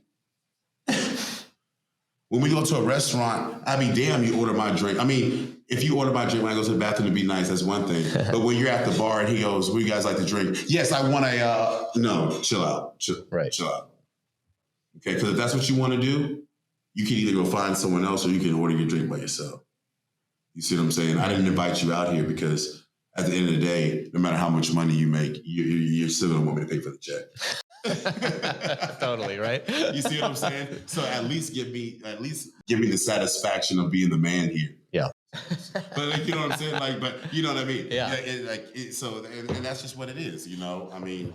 So you see, I'll say this and I'll fix it. Like you see a lot of guys, myself included, before I came back, like we're in this situation where it's really hard to find a feminine woman in the States, you know?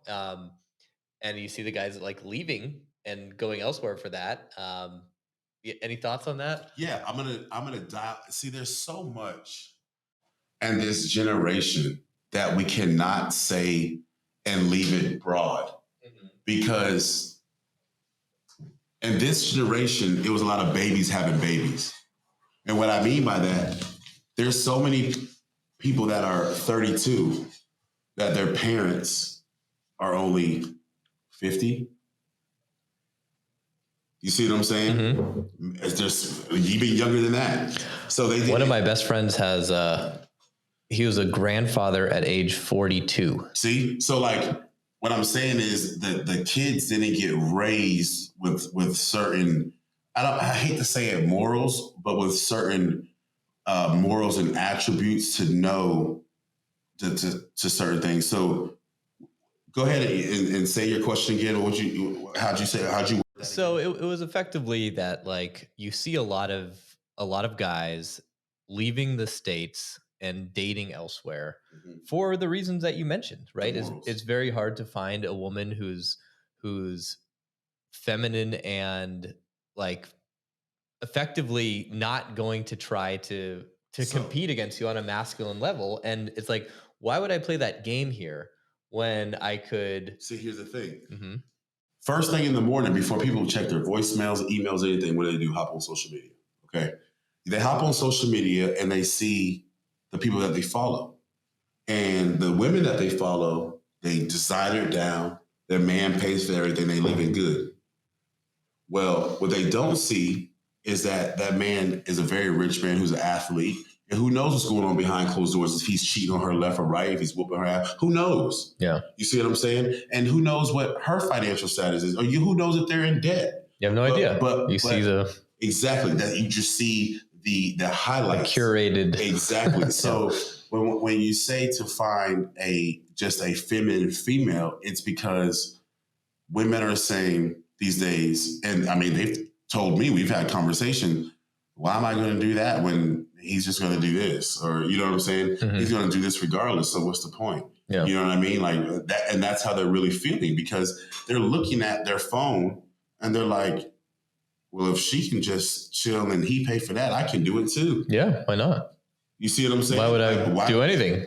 And then it goes back to the conversation that we have, the out-of-towners or the people that inherited money that follow that creed.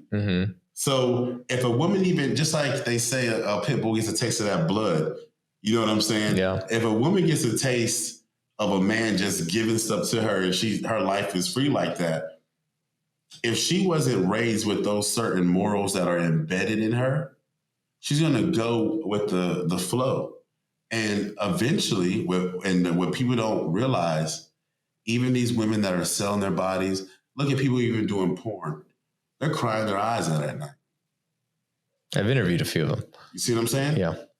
I know some retired porn stars right now, very young, very, very young, who are millionaires that are, there's a girl, she doesn't even have sex anymore right now because she looks bad. First of all, she can't even type her name in without just looking. And she feels now that she's out of it, because in the time she was young, making money, she was horny, whatever. Yeah. Now that she's just a tad bit older, she feels so degraded. Yeah. Like, and I know we're on a podcast, but I'm gonna be blunt. You type in her name and you go to images and it's just her face with sperm all over it. Sure. Yeah. At the time, she probably thought, "Oh, look how sexually liberated I am! Look how cool this is! I don't conform to those rules, and I'm these free." Followers, exactly. People like me. Yeah. But now everywhere you go, people are looking at you in a certain light. You don't walk into a room with respect.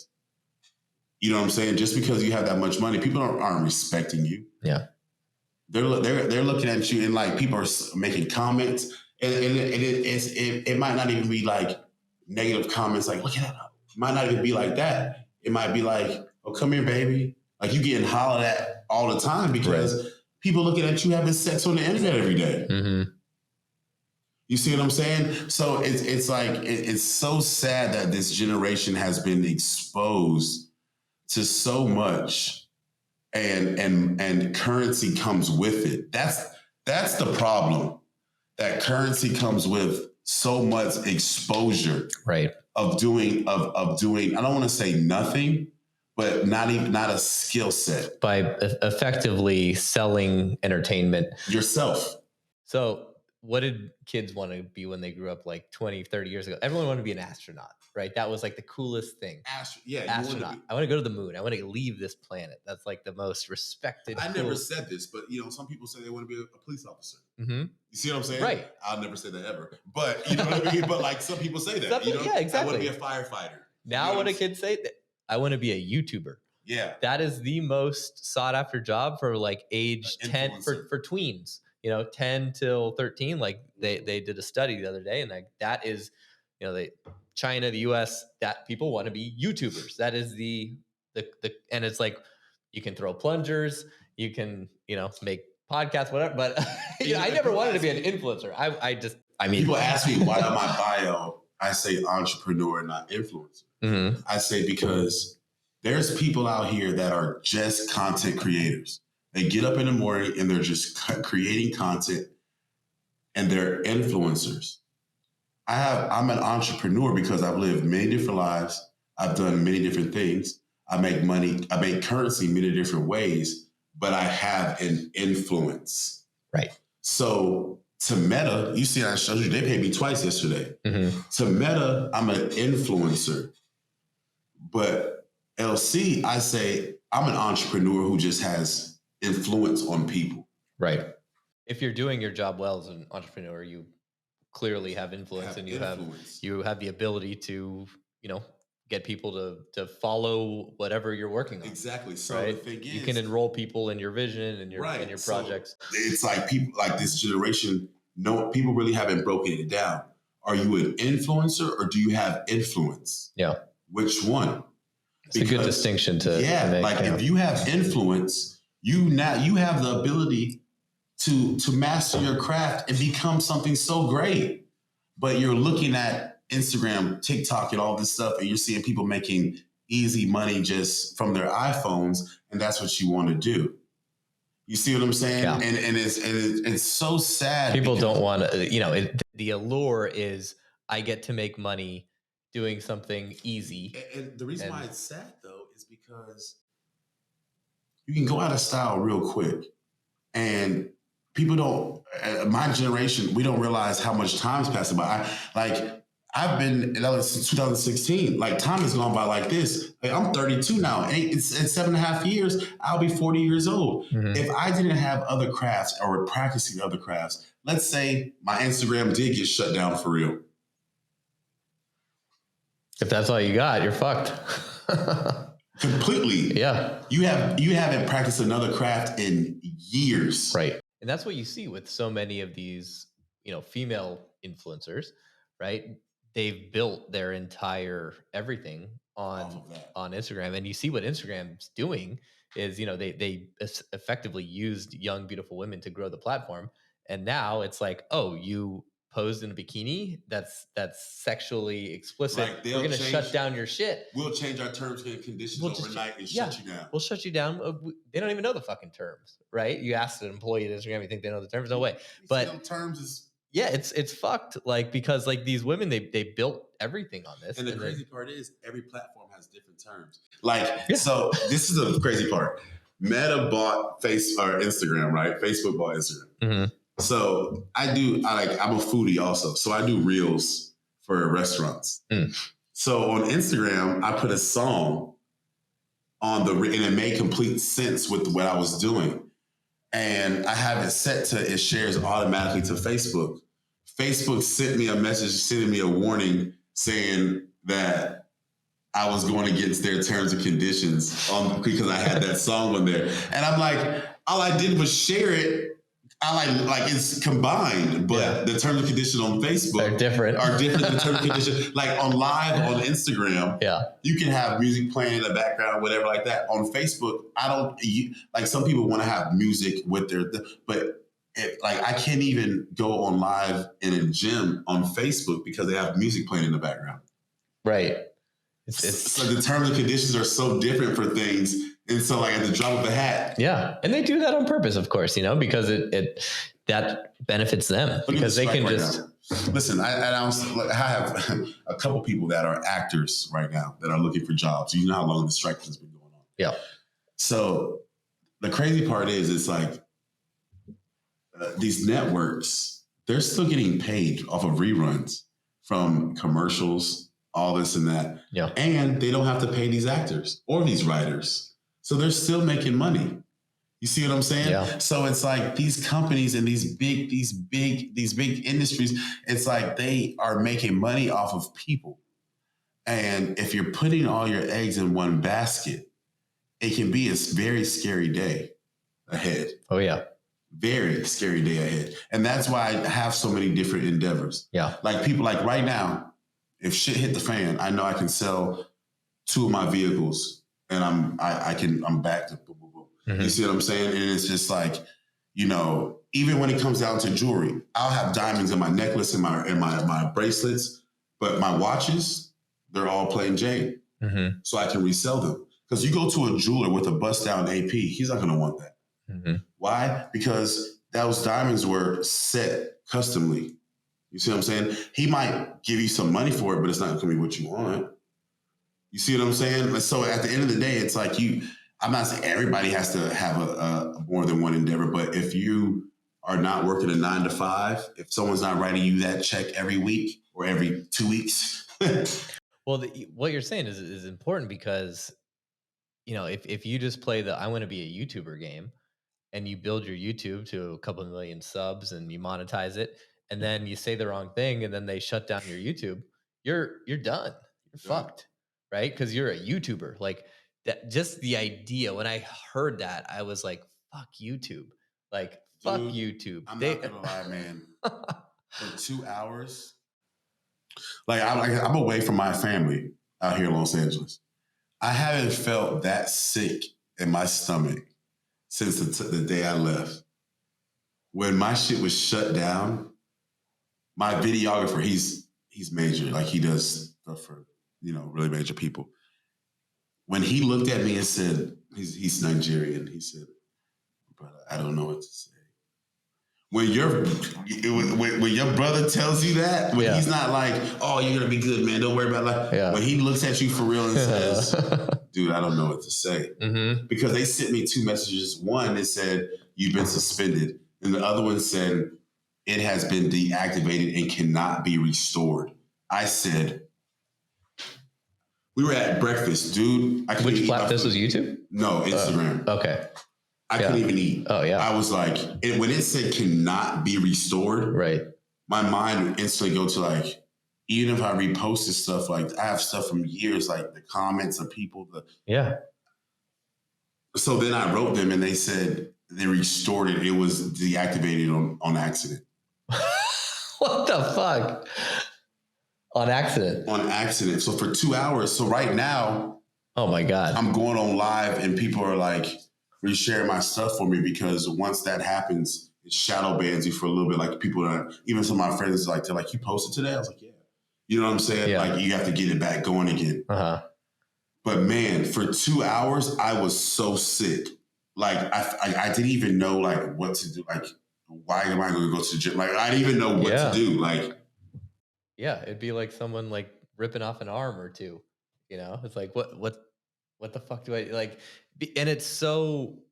Here's the shittiest thing about it: you can't call anyone. Like you can't give them a call and say like, "What happened?"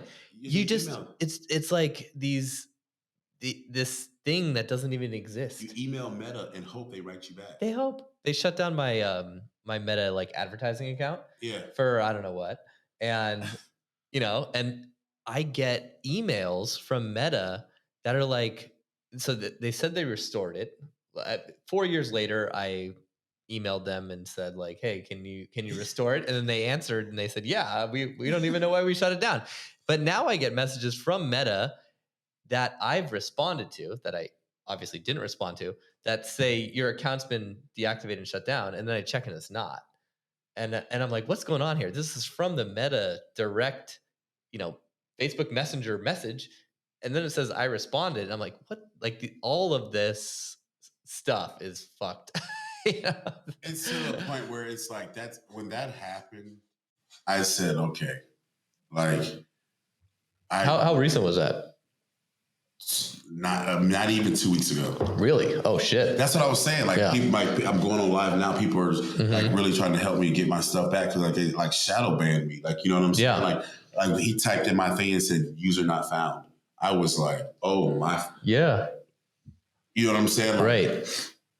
I might as well just hang it up and just go to flipping houses and sell my vehicles, get a practical vehicle and some jet skis and buy a house in Florida and just,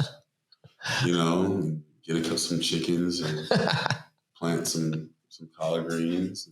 You know what I'm saying? Like, open up Popeyes. Yeah. Seriously, like, you know what I'm saying? Like it's crazy how social media has taken over this world. Like, turn on the news right now. The people's handles are down there. Yeah, true. Look at the dancing news guy. He's like famous. Not from being a news guy, from dancing. Like, So, do you see what I'm saying? Yeah. It's like you talking about do with the plunger. Yeah. It's like, I mean, you ask, it's like, so there's obviously value in like entertainment. yeah.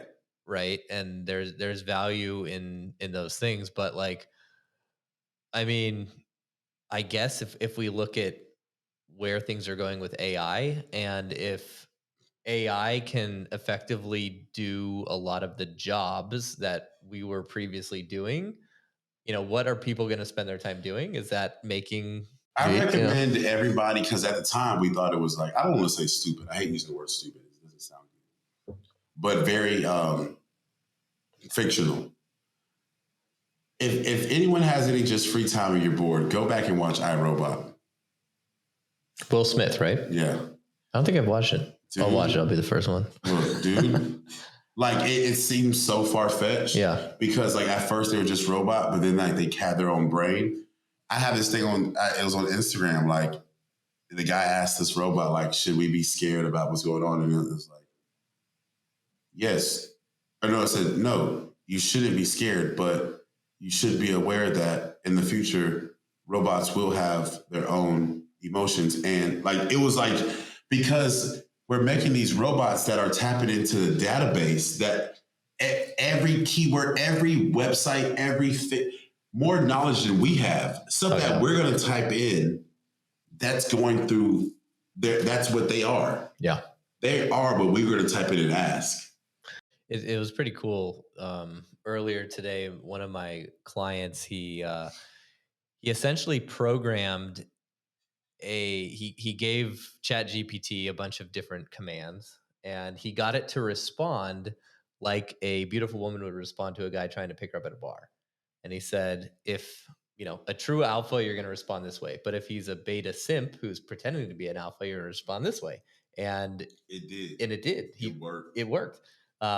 There's some changes that need to be made, but like, I mean, once you embody that thing, right now it's just something you can talk to, right, through the internet. But like, once it's actually an embodied thing, right, like now that thing is a force to be reckoned with. I mean, look, all the way down to trashmen, the garbage guys. Look how many jobs were lost because now these trucks have the arm to pick up the trash can and put it in. Before you had guys. You got those guys, yeah. Guys throwing the trash in there. Uh-huh. They don't need them anymore. Yeah. Once this AI thing gets more than it is, we are going to be like, they're going to be us and we're going to be like the old them trying to catch up. Right. Because they have information that we don't. Yeah, I mean, it's if you, from the interviews I've heard with guys like Musk or Bezos or whoever, they all say the same thing. Like, I hope the robots are nice to us. We hope we can program them in a way that they don't see us as useless and they don't dispose of us. My question really is, why are we doing this? Well, I think it's greed based. Like, whoever can get to the goalpost fast enough is going to get the richest. Well, right? no, and that, like, that part I understand. Mm-hmm. What's the justification? Like, why are we doing this? I feel like it's one of those things where, like, you're not going to be able to stop innovation. And I don't think humans have the capacity to, like, reason beyond. Oh, okay, yeah. There's only, like, so far out in the future you can reason behind, right? And you have all these other drivers of, personal ego, greed, whatever it is. It's like, I want to design the first robot that's smarter than a human. Everyone, like, if that's the game you're playing, if you're an engineer, if you're Musk, like, you want to win that game, but you're not thinking, well, hopefully you are. But if you haven't looked at all the different, all the different, like, decision trees where that could go wrong, where programming that robot could lead to the demise, that's...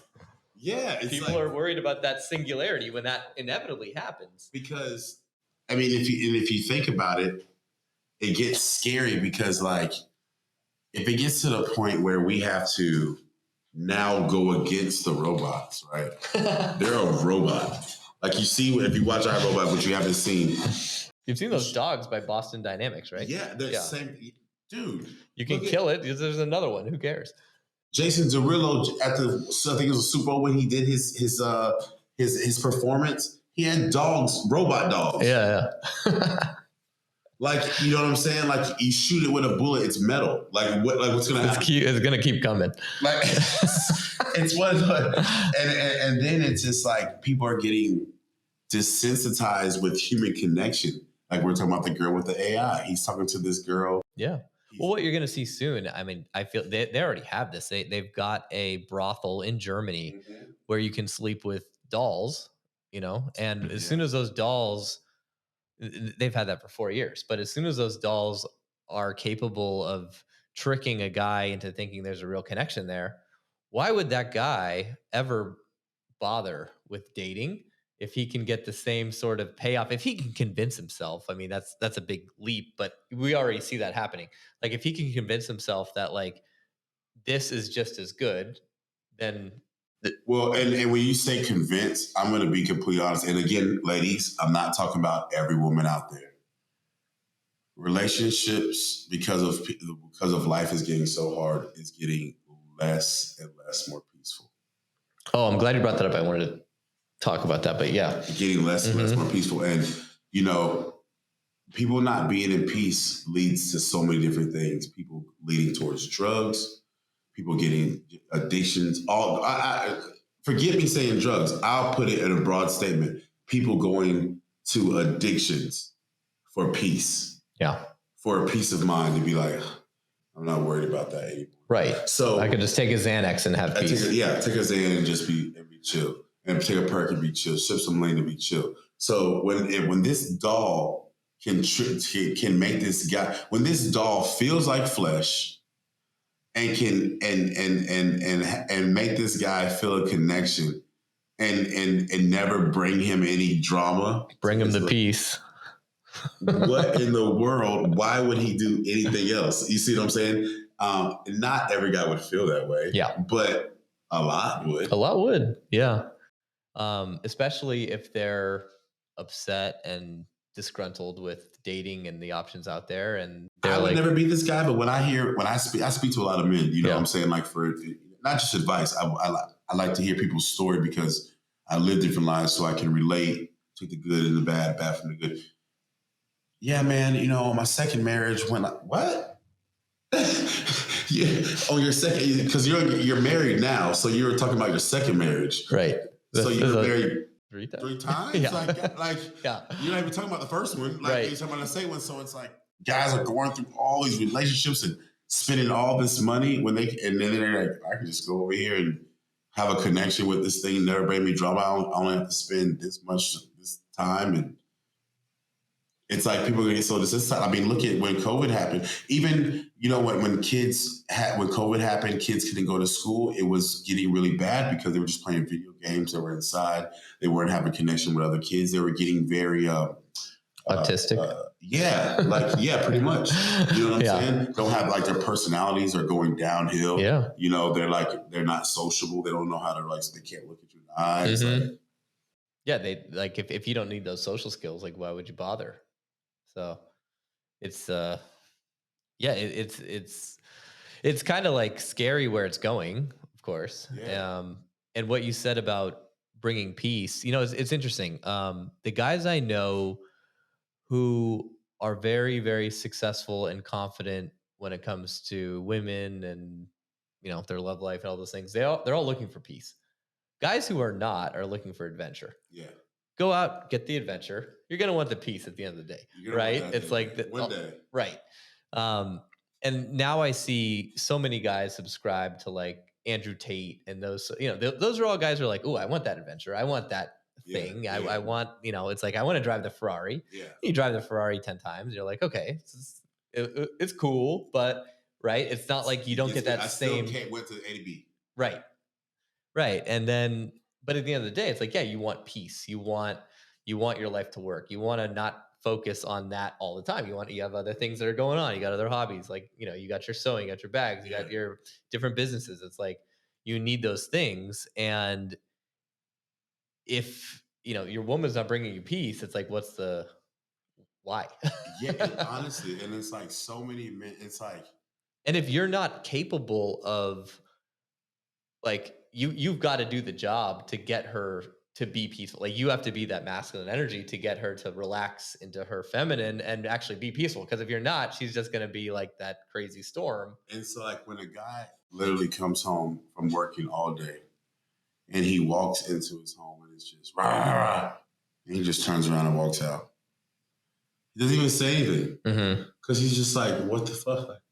Like, so many guys I know get off of work and they don't even go home. They want to go home, but they're just like, it's not even going to be peaceful. Yeah.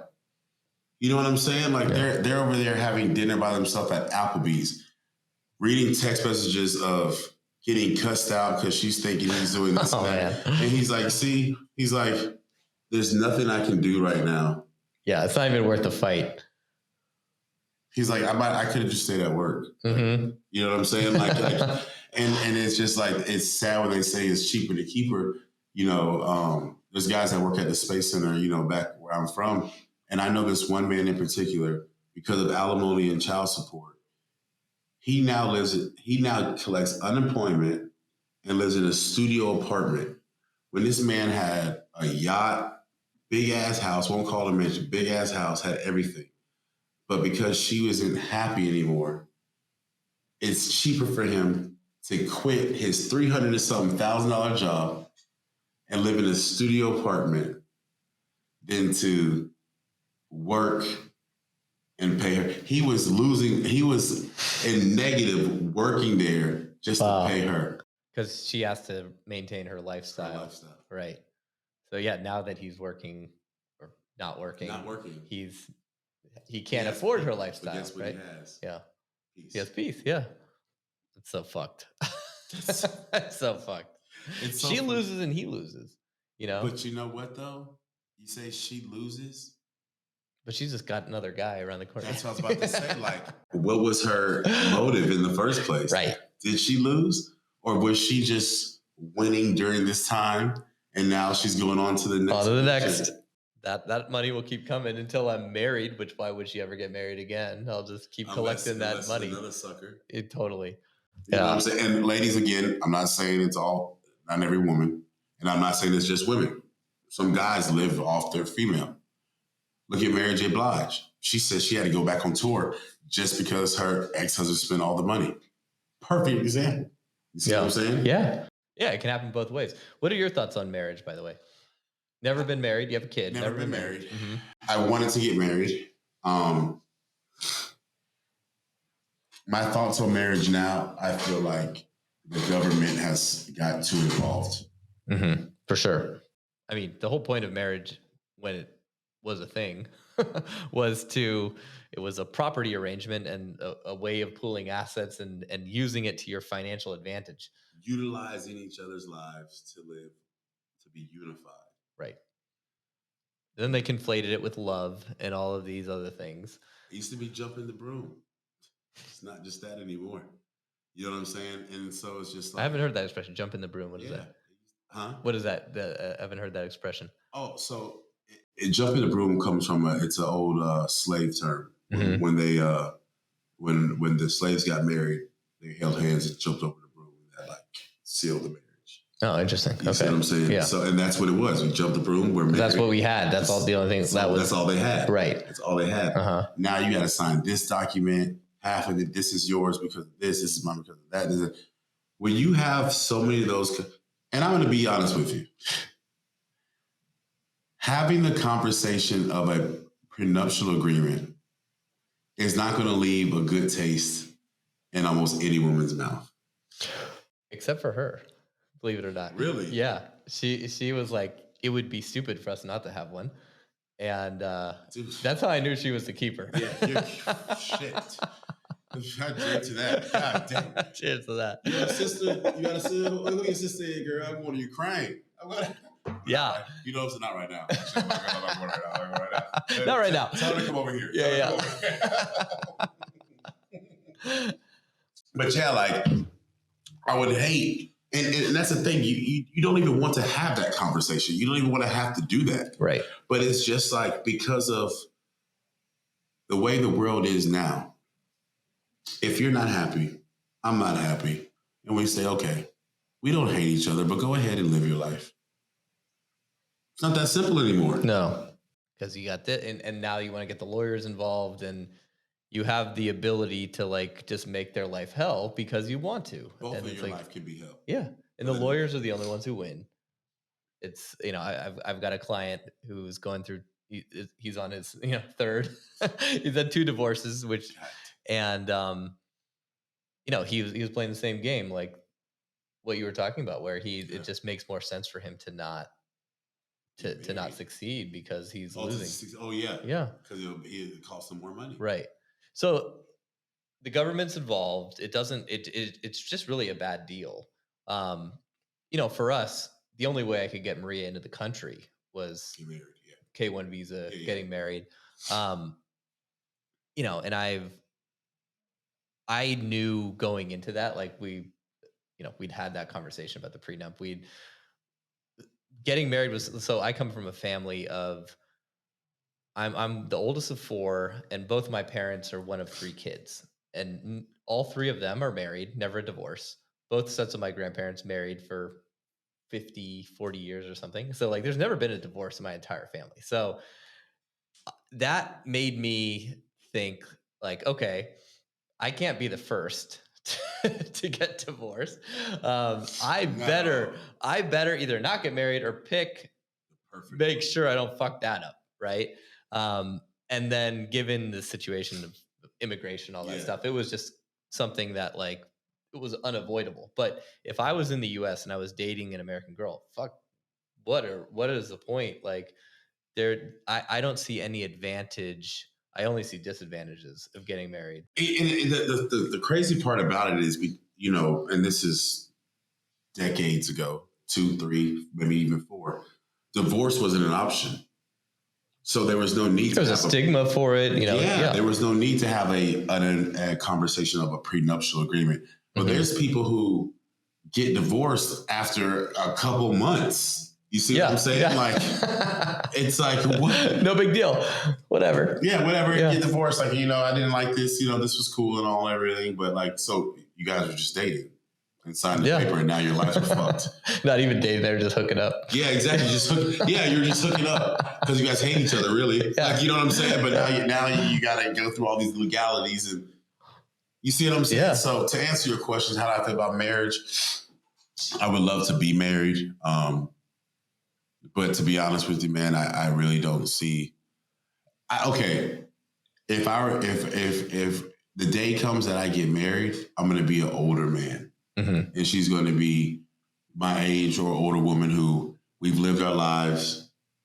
We're not going anywhere, and we're getting married for us.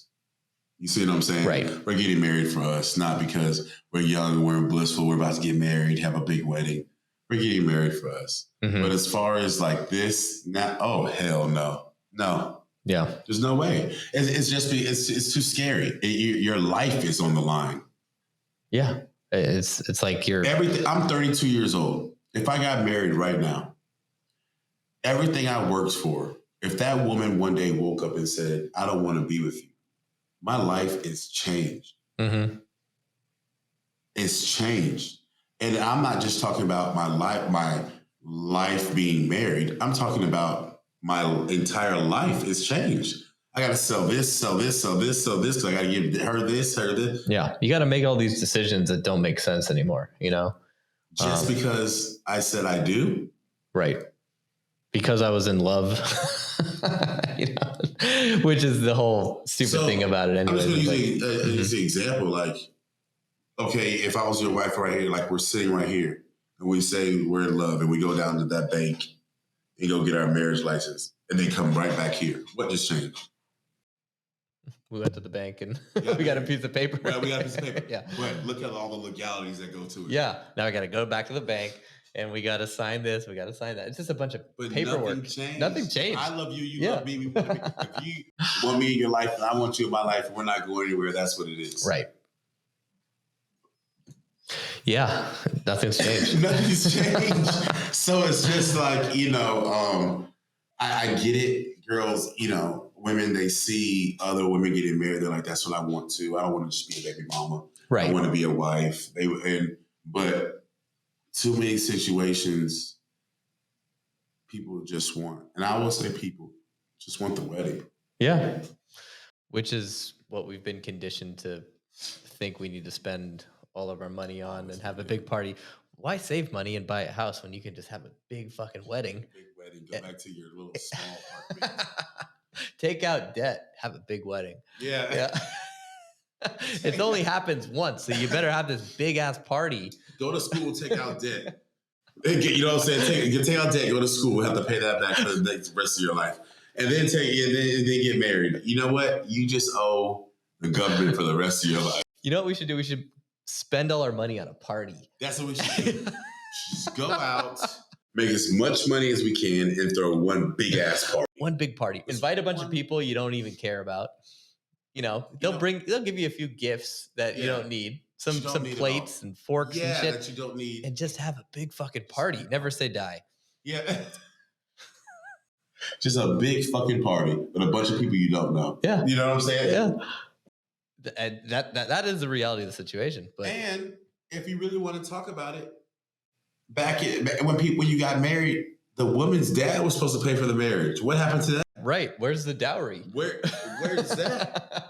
Well, yeah, exactly. Where's the because you're getting married. That's the one deal you're supposed to get as the man. Was like, okay, at least I don't have to pay for this wedding. Right. Yeah, it's the hell you do. You do. And the honeymoon. The ring, the honeymoon, the gas, you paying for everything. And then the prenup, if you didn't have one, because you probably didn't get one, because you didn't want to have the conversation. And if you do have that conversation, besides her, yeah. I can guarantee you the dynamic of that relationship will change. Yeah, it's a shitty conversation if someone doesn't want to have it. Well, because here it goes. Well, we're married. What are you trying to say, that we're going to get divorced? You're playing that game. You know, it's like, well, if you really loved me, you wouldn't care about that. If you really believed in this. We're married. So if you really wanted to marry me, you wouldn't think that we're getting divorced. That's why I didn't want this conversation. Right. You know what I'm saying? Checkmate. Yeah. It's like, come on. Yeah. But the minute you're not happy and you want to get divorced, then what? Yeah. It's like, oh my gosh. And so it's like that question that you asked me is like such a mind fucking headache, because it's such a double-edged sword. Mm-hmm. It is, especially when you've grown up with morals, when you've grown up with parents, even though my parents, they're divorced now, but they're married 17 years, and you grew up in that household. Yeah. You know what I'm saying? So when you see that and you feel that and it's just like, but then you see what the world is today, and you're like, dude, I'll be shooting myself in the foot if I did that right now. Like, every day you're walking on eggshells to make sure she's not fucking mad. Yeah. You know what I'm saying? Like, you better not have an Instagram. You better not go anywhere. You better be home by this time. You better be. It's like, yeah, you wonder, like, that's not peaceful. Why wouldn't I just be single? What's the point of this? What is the point of this? Yeah. Really, what is the point of this? Mm-hmm. You know what I'm saying? Like, so I don't know, man. I just feel like the whole dating world, this whole relationship world, right now, this is a big transitional time in the world for everybody, a big transitional time. And I think the most important part is people finding themselves. And when I say finding themselves, finding what you like about yourself, finding what you don't like about yourself, acknowledging it, willing to make a change, and then finding out what you like to do for a hobby and trying to make a living out of that hobby. You see what I'm saying? You know, too many people are trying to scam and just get over on the easy way. Try to find something that you're good at and make a living from it. And if you don't, in the meantime, find a job that's not too stressful on you so you can continue to support your lifestyle. Yeah. But at the end of the day, you have to be okay with you first before you can be okay for anyone else. Before you can be okay with anyone else, you have to be okay with you. Mm-hmm. You see what I'm saying? And that's why I live in a high rise, and I'll call mom sometimes. I'll be looking at, and I'll just be crying. But I'll be thinking that the heavens above, that where I'm at, I'm crying because I'm human. So I'm allowed to feel that emotion of missing my family. But I'm blessed. I'm in pain right now, but I'm blessed that I'm here able to talk to you because 98% of the human population wouldn't be here right now.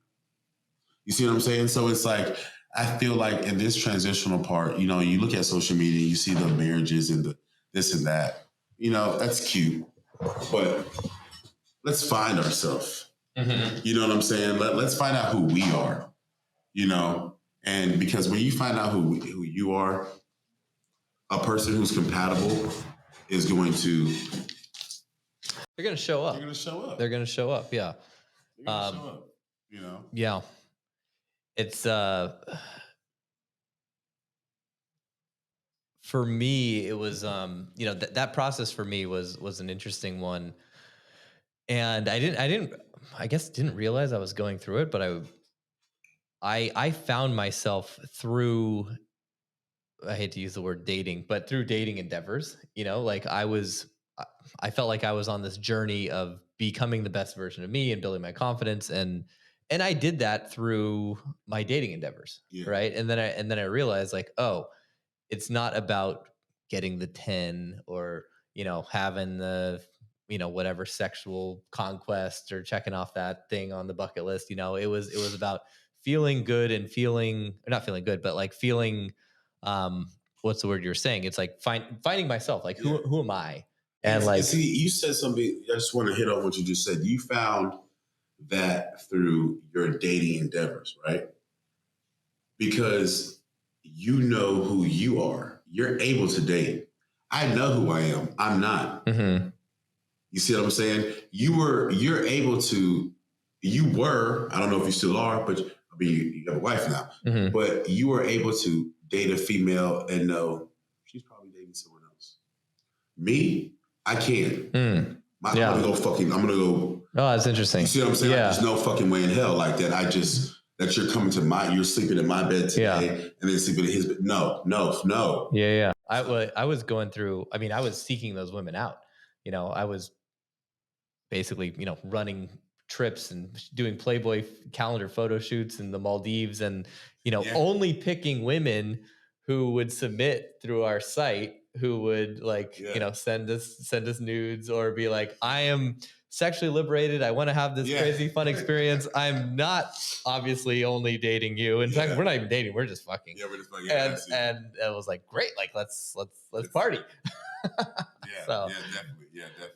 And but I guess there was a part of myself that I was finding, and that for me, it was like I had all these validation issues when it came to just my own sense of like confidence and my sense of worth. And I always felt like, you know, women, I guess, what's the word?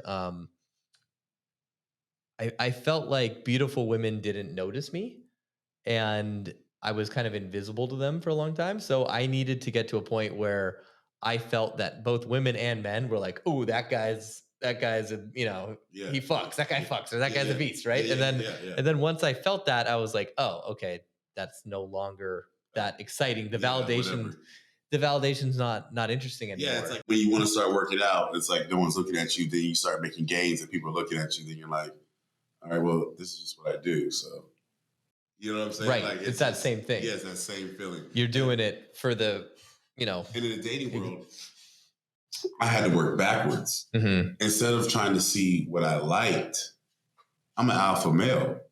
There's beautiful people everywhere. I had to see what I didn't like. Yeah. You see what I'm saying? So I could pick up on that faster. You see what I'm saying? Like I could pick up on the red flags like, okay, boom. I see, I don't like that. I'm not trying to change anyone, but I see there's no longevity in that. Yeah. I see that she might be quote unquote loyal, but she likes to flirt. I can't, that's not my thing. Right. You see what I'm saying? Like, you know what I mean? I walk into a room with a lot of respect. So I'd be damn, I walk into the room. Like you don't need that in your life. And she's over there flirting with this guy and this guy. No, that's not about to happen. You see what I'm saying? So that's me, but that's what I mean by I think that right now, people need to find themselves instead of looking at social media and trying to go about their life how someone else is. Yeah. Because it's their life, not yours. And that's the big problem is spending so much time on social media. Like I try to first of all, unless someone's going to tell me this is a dumb business practice and I should do this, which the people I look up to in business have not yet told me, but I create content. Yeah. I try to never consume it. Like I'll watch people's stories that I care about, like, to prepare for the interview with you. I watch your stories, I look at your page, right? But like, I'm not surfing the fucking Discover page. I'm not endlessly scrolling through TikTok videos. Like, fuck that. Like I'm putting shit out there because every minute, I don't know how you feel, but every minute I spend doing that mindless entertainment, and every minute I'm entertained on social media, I feel terrible. I feel like the life is being sucked out of me. Yeah. Mm-hmm. And because and the things that I follow, but if it's not motivational, it's people in my industry. And I'm seeing them on vacations. I don't need to be seeing that because I'm losing focus now. Yeah. Because I'm like, damn, I ain't taking vacation. And right. You're like, I should be out there. I should be out there God, dog. Well, I'm not out there. You know what I'm saying? Or and then you're like, wait, they're not actually on vacation. They're just filming content. Or you see somebody, some people that went to something and they didn't invite you. You could make your own narrative of oh, they didn't invite me. Well, why did I get invited? When it might have not even been like that. And you just feel like they just went and but now you're just having all these thoughts and all this crap going through your brain. And it's that's why I was so excited when you invited me on here, is because I've, almost losing my life. I've almost lost my life a few times in different ways, but this situation right here really opened my eyes up to who am I? Mm-hmm. Because, not saying I felt invincible, but doing so many things and not perfecting, but almost mastering so many things, whether I did it right at that point in time or I was able to correct it. And that being snatched from you, and you can't do that. Yeah. It really, and I hate using this word because people use it so terribly these days, but it really humbled me. Mm-hmm. People use that word so terribly. They think I bought an AP, you're not humble. No, I worked hard. I think you could say that a shower and a ceiling crashing on you and going through that, I think that deserves to you can use the phrase. Well, but you know what? But you're right. People do. I was humbled by this. You're right. People bastardize the word. Yeah, they mm-hmm. really do. And it's just I hate using it, but I can honestly say out of everything I've done, I played both sides of the ball. You know what I'm saying? I hit people, you know what I'm saying? I'm breaking your ribs. You know what I mean? I'm putting my face mask right in between your numbers. You know what I mean? I've done all these things and I almost lose my life from a shower falling on my head. That let me know right now, anything can happen at any given time and you don't have control over it. Yeah. You see what I'm saying? You have to make the best out of every day. And to make the best out of every day, you have to be okay with yourself. Because when you wake up and you take that you open your eyes and you take that breath, it's you and you. Yeah. In that moment. Before you say anything to anyone, it's you and you. And if you're not okay with yourself, if you're depending on someone else to make you feel better, you're a lost soul. And unfortunately, that's the majority of my generation. Yeah. Or they're on pills. Which they're a lost soul. Yeah. You see? Yeah. You know what I'm saying? So it's sad. And that's why I said I realize, Meta calls me influencer. I say I have influence. I have people in my DMs telling me that I motivate them. I even have some OGs and they call me on some silly stuff boy, motivate. I was in the gym today, people looking at me. I'm on my Lion Fit today. You know what I'm saying? And it's just that makes me feel so good because they OGs from the hood. So they don't just give flowers like that. So when they call me, it's not trying to boost me. They just telling me yo, bro, I appreciate it. You know what I'm saying? I feel good. Yeah. That lets me know that I had a strong enough influence that they wanted to better themselves. Because I'm not in the gym working for them. They are. Yeah.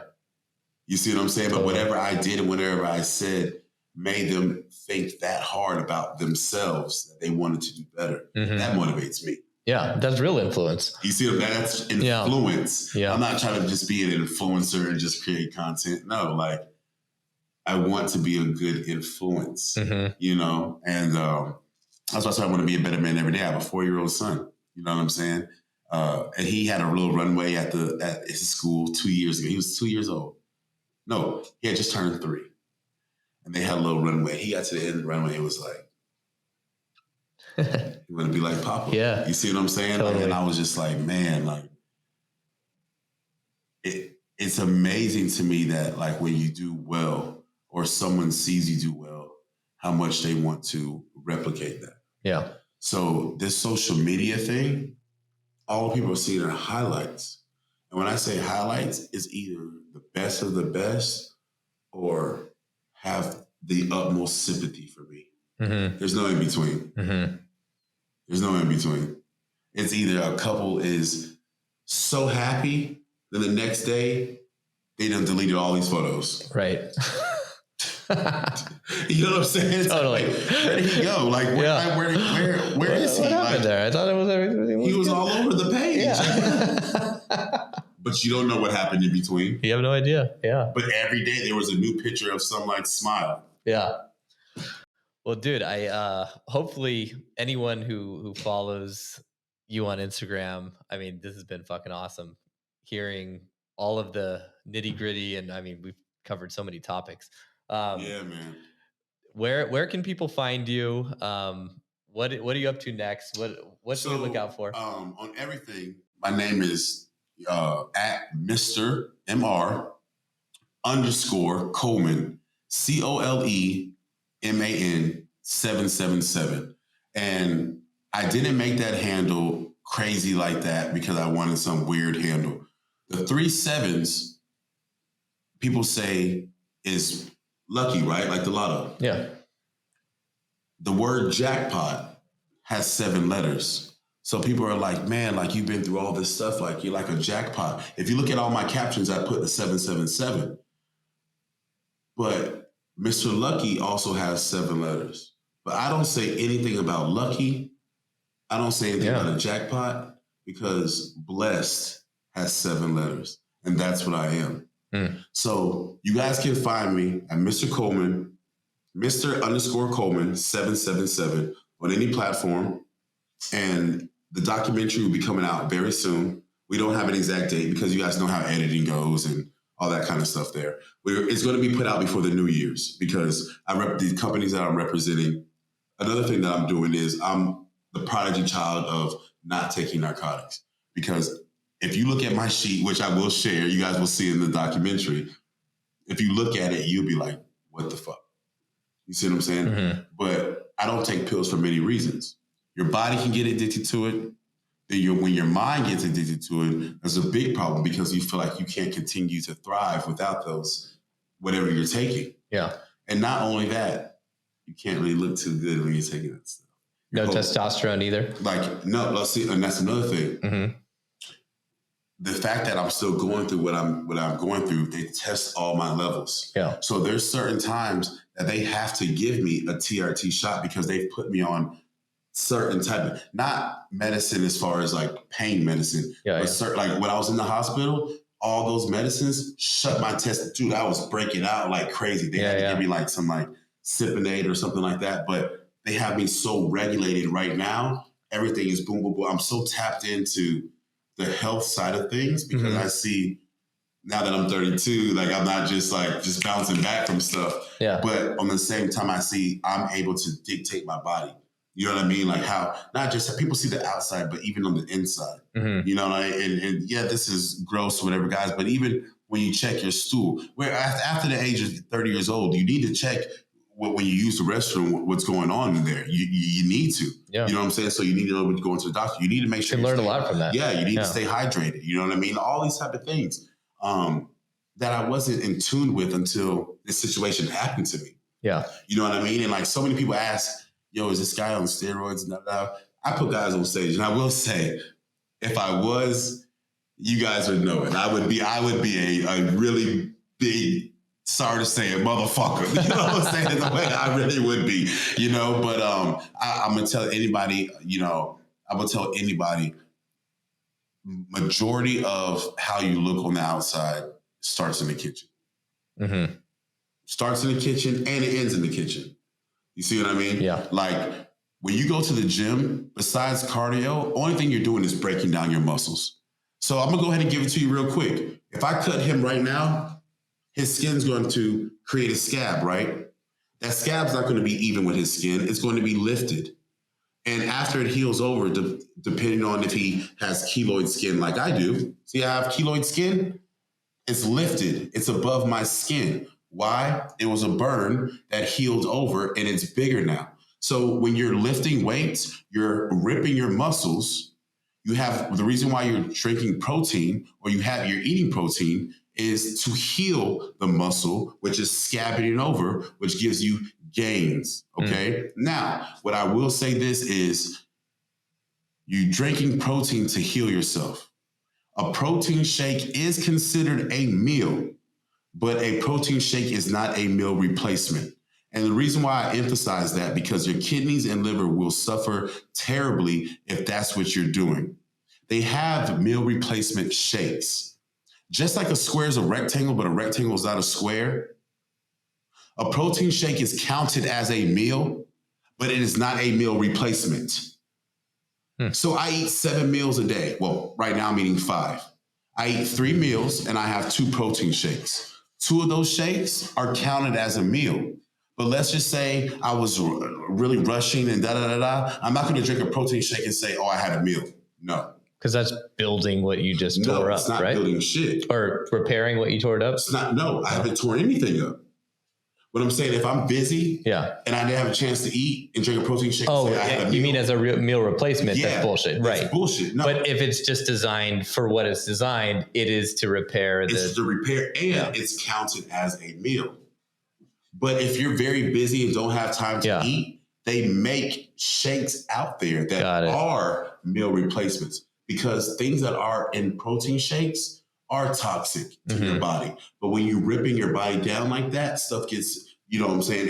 Your body does what it needs to do. Yeah. But if you're not ripping your muscles down and you're just drinking a protein shake, you're doing nothing but harming your body. Right. Because guess what? Your muscles aren't ripped up. So it's not repairing shit. It's nothing but doing nothing but going through your liver. Right. So you see these guys who are not lifting, but drinking protein shakes. Like that. What are you doing? Just filling your liver up with protein? Like, what are you doing, dude? Like, you're just gonna shit it all out, right?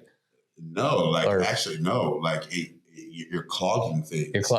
You're clogging. Ideally, in a perfect world, you'd shit it all out. In a perfect world, yeah. But the stuff that they have in there, in the protein shakes, like, no, like, it's terrible. It really is. Like, these guys that, I'm gonna have a protein shake. All right, dude, like, you know what I'm saying? Like, that's what you want to do. Like, I'm trying to tell you, but you know what I mean? Like, and on top of that, if you're not working out and you're drinking a protein shake, you're going to get fat. Yeah. You see what I'm saying? Especially some of those, like the muscle milk, and that's all sugar. Never drink muscle milk. Terrible. And another thing, your body, over 34 grams of protein, your body's not going to hold it. It's going to dump it out. So if you're out here and you're buying, okay, if you want to be a bodybuilder, you want to gain muscle, and you don't care about your abs, go ahead and buy the protein that has the 40-something grams of protein and whatever. All you're doing is filling your body up with more fats because your body's only going to keep 34 of those grams of protein. Mm-hmm. So go get the protein. There's about 24 grams of protein, 24 grams of 30, and the low calories. You go to the gym and you drink one. You go to the gym, you lift and you drink one, right? And then later on, you drink another one because you have broken down your muscles that day. You see what I'm saying? Every day, work 2 muscle groups. Another thing, anyone who goes to the gym and works every muscle group a day, I don't know what you're doing. I even know that. Come on. Yeah. I see people there. I see someone on the internet say they work every muscle group every day. I'm like, so when do you heal? Right. If I cut you in the same spot every day, when is that skin cut going to close up? When? I like how you put that. Yeah, never. Never. Yeah. If I literally slice you in the same spot every day, you're never going to heal. It's never going to have any type of growth or any type of You know what I'm saying? Like, where are you going? Yeah. You know, so that's a whole other conversation, guys, because I have a passion for that stuff. And people, you know, people put so much false information on the internet, but what I have in store, all this will be answered, and it's going to be free game because I know I'm going to get it back tenfold. And I really do want to help. I do really want to help people. I do want to help this generation strive to become better, because right now we're battling ourselves and we need to come together. You know what I'm saying? And I know this is not what this is about, but like I say, we're too legit to quit. I'm lying fit. You see what I'm saying? And one of my mottos is we get better together. Yeah, at the end of the day, I don't care if you're black, white, Jewish, Muslim, whatever like that. If we all came together, do you know how great we would be? If we came together, do you know how great and strong we would be? Of course you do. They do. Cheers to that. You know what I'm saying? Of course you do. All right, guys. Well, like us, subscribe, deplatform us, whatever you want to do. Or don't do that. No, don't do that. It scared me enough. Instagram said they scared me enough already. Don't screw me, man. I've already had that feeling enough. You see what you're trying to do to me? You see what you're trying to do to me? God, dog. Don't delete our channels. Please not. Yeah. But, dude, it's been awesome. It's been awesome. And you know what, ladies? I really mean, any lady out there that's successful or not, or whatever, hitting your goals or not degrading, not putting any female down. I just wanted to put out there what men speak about, good men that I come into speak about, and I just want to give some free game. Yeah, no, it's a beautiful message that people need to hear. Yeah, you know? Definitely. Yeah, definitely. And I really appreciate you having me on here. Thanks, man. Won't be the last time, guys. Won't be the last time. Yeah, we need to get back. We have a lot of fitness stuff to discuss. Fitness. Oh, man. Wait till you guys get on the fitness podcast. Woo, I hope you're ready. Get your pen and pad, man, because there's going to be some free game on there. All right, guys. See you next time. I hope you enjoyed this week's episode. If you're new to the show and digging our content, please leave us a 5-star review on iTunes, Stitcher, YouTube, wherever you listen or watch. But if you're not really digging it, go ahead, just don't leave us any review at all. That'd be great. If you're feeling a little bit stuck, or you just want to optimize and step up your game, we've opened up a few spots in our Inner Confidence community. We're accepting applications if you want to join our select group of men and experience the radical power of accountability, cross everything off your sexual bucket list, and just become a beast who gets more stuff done. To learn more and apply, go to start.innerconfidence.com.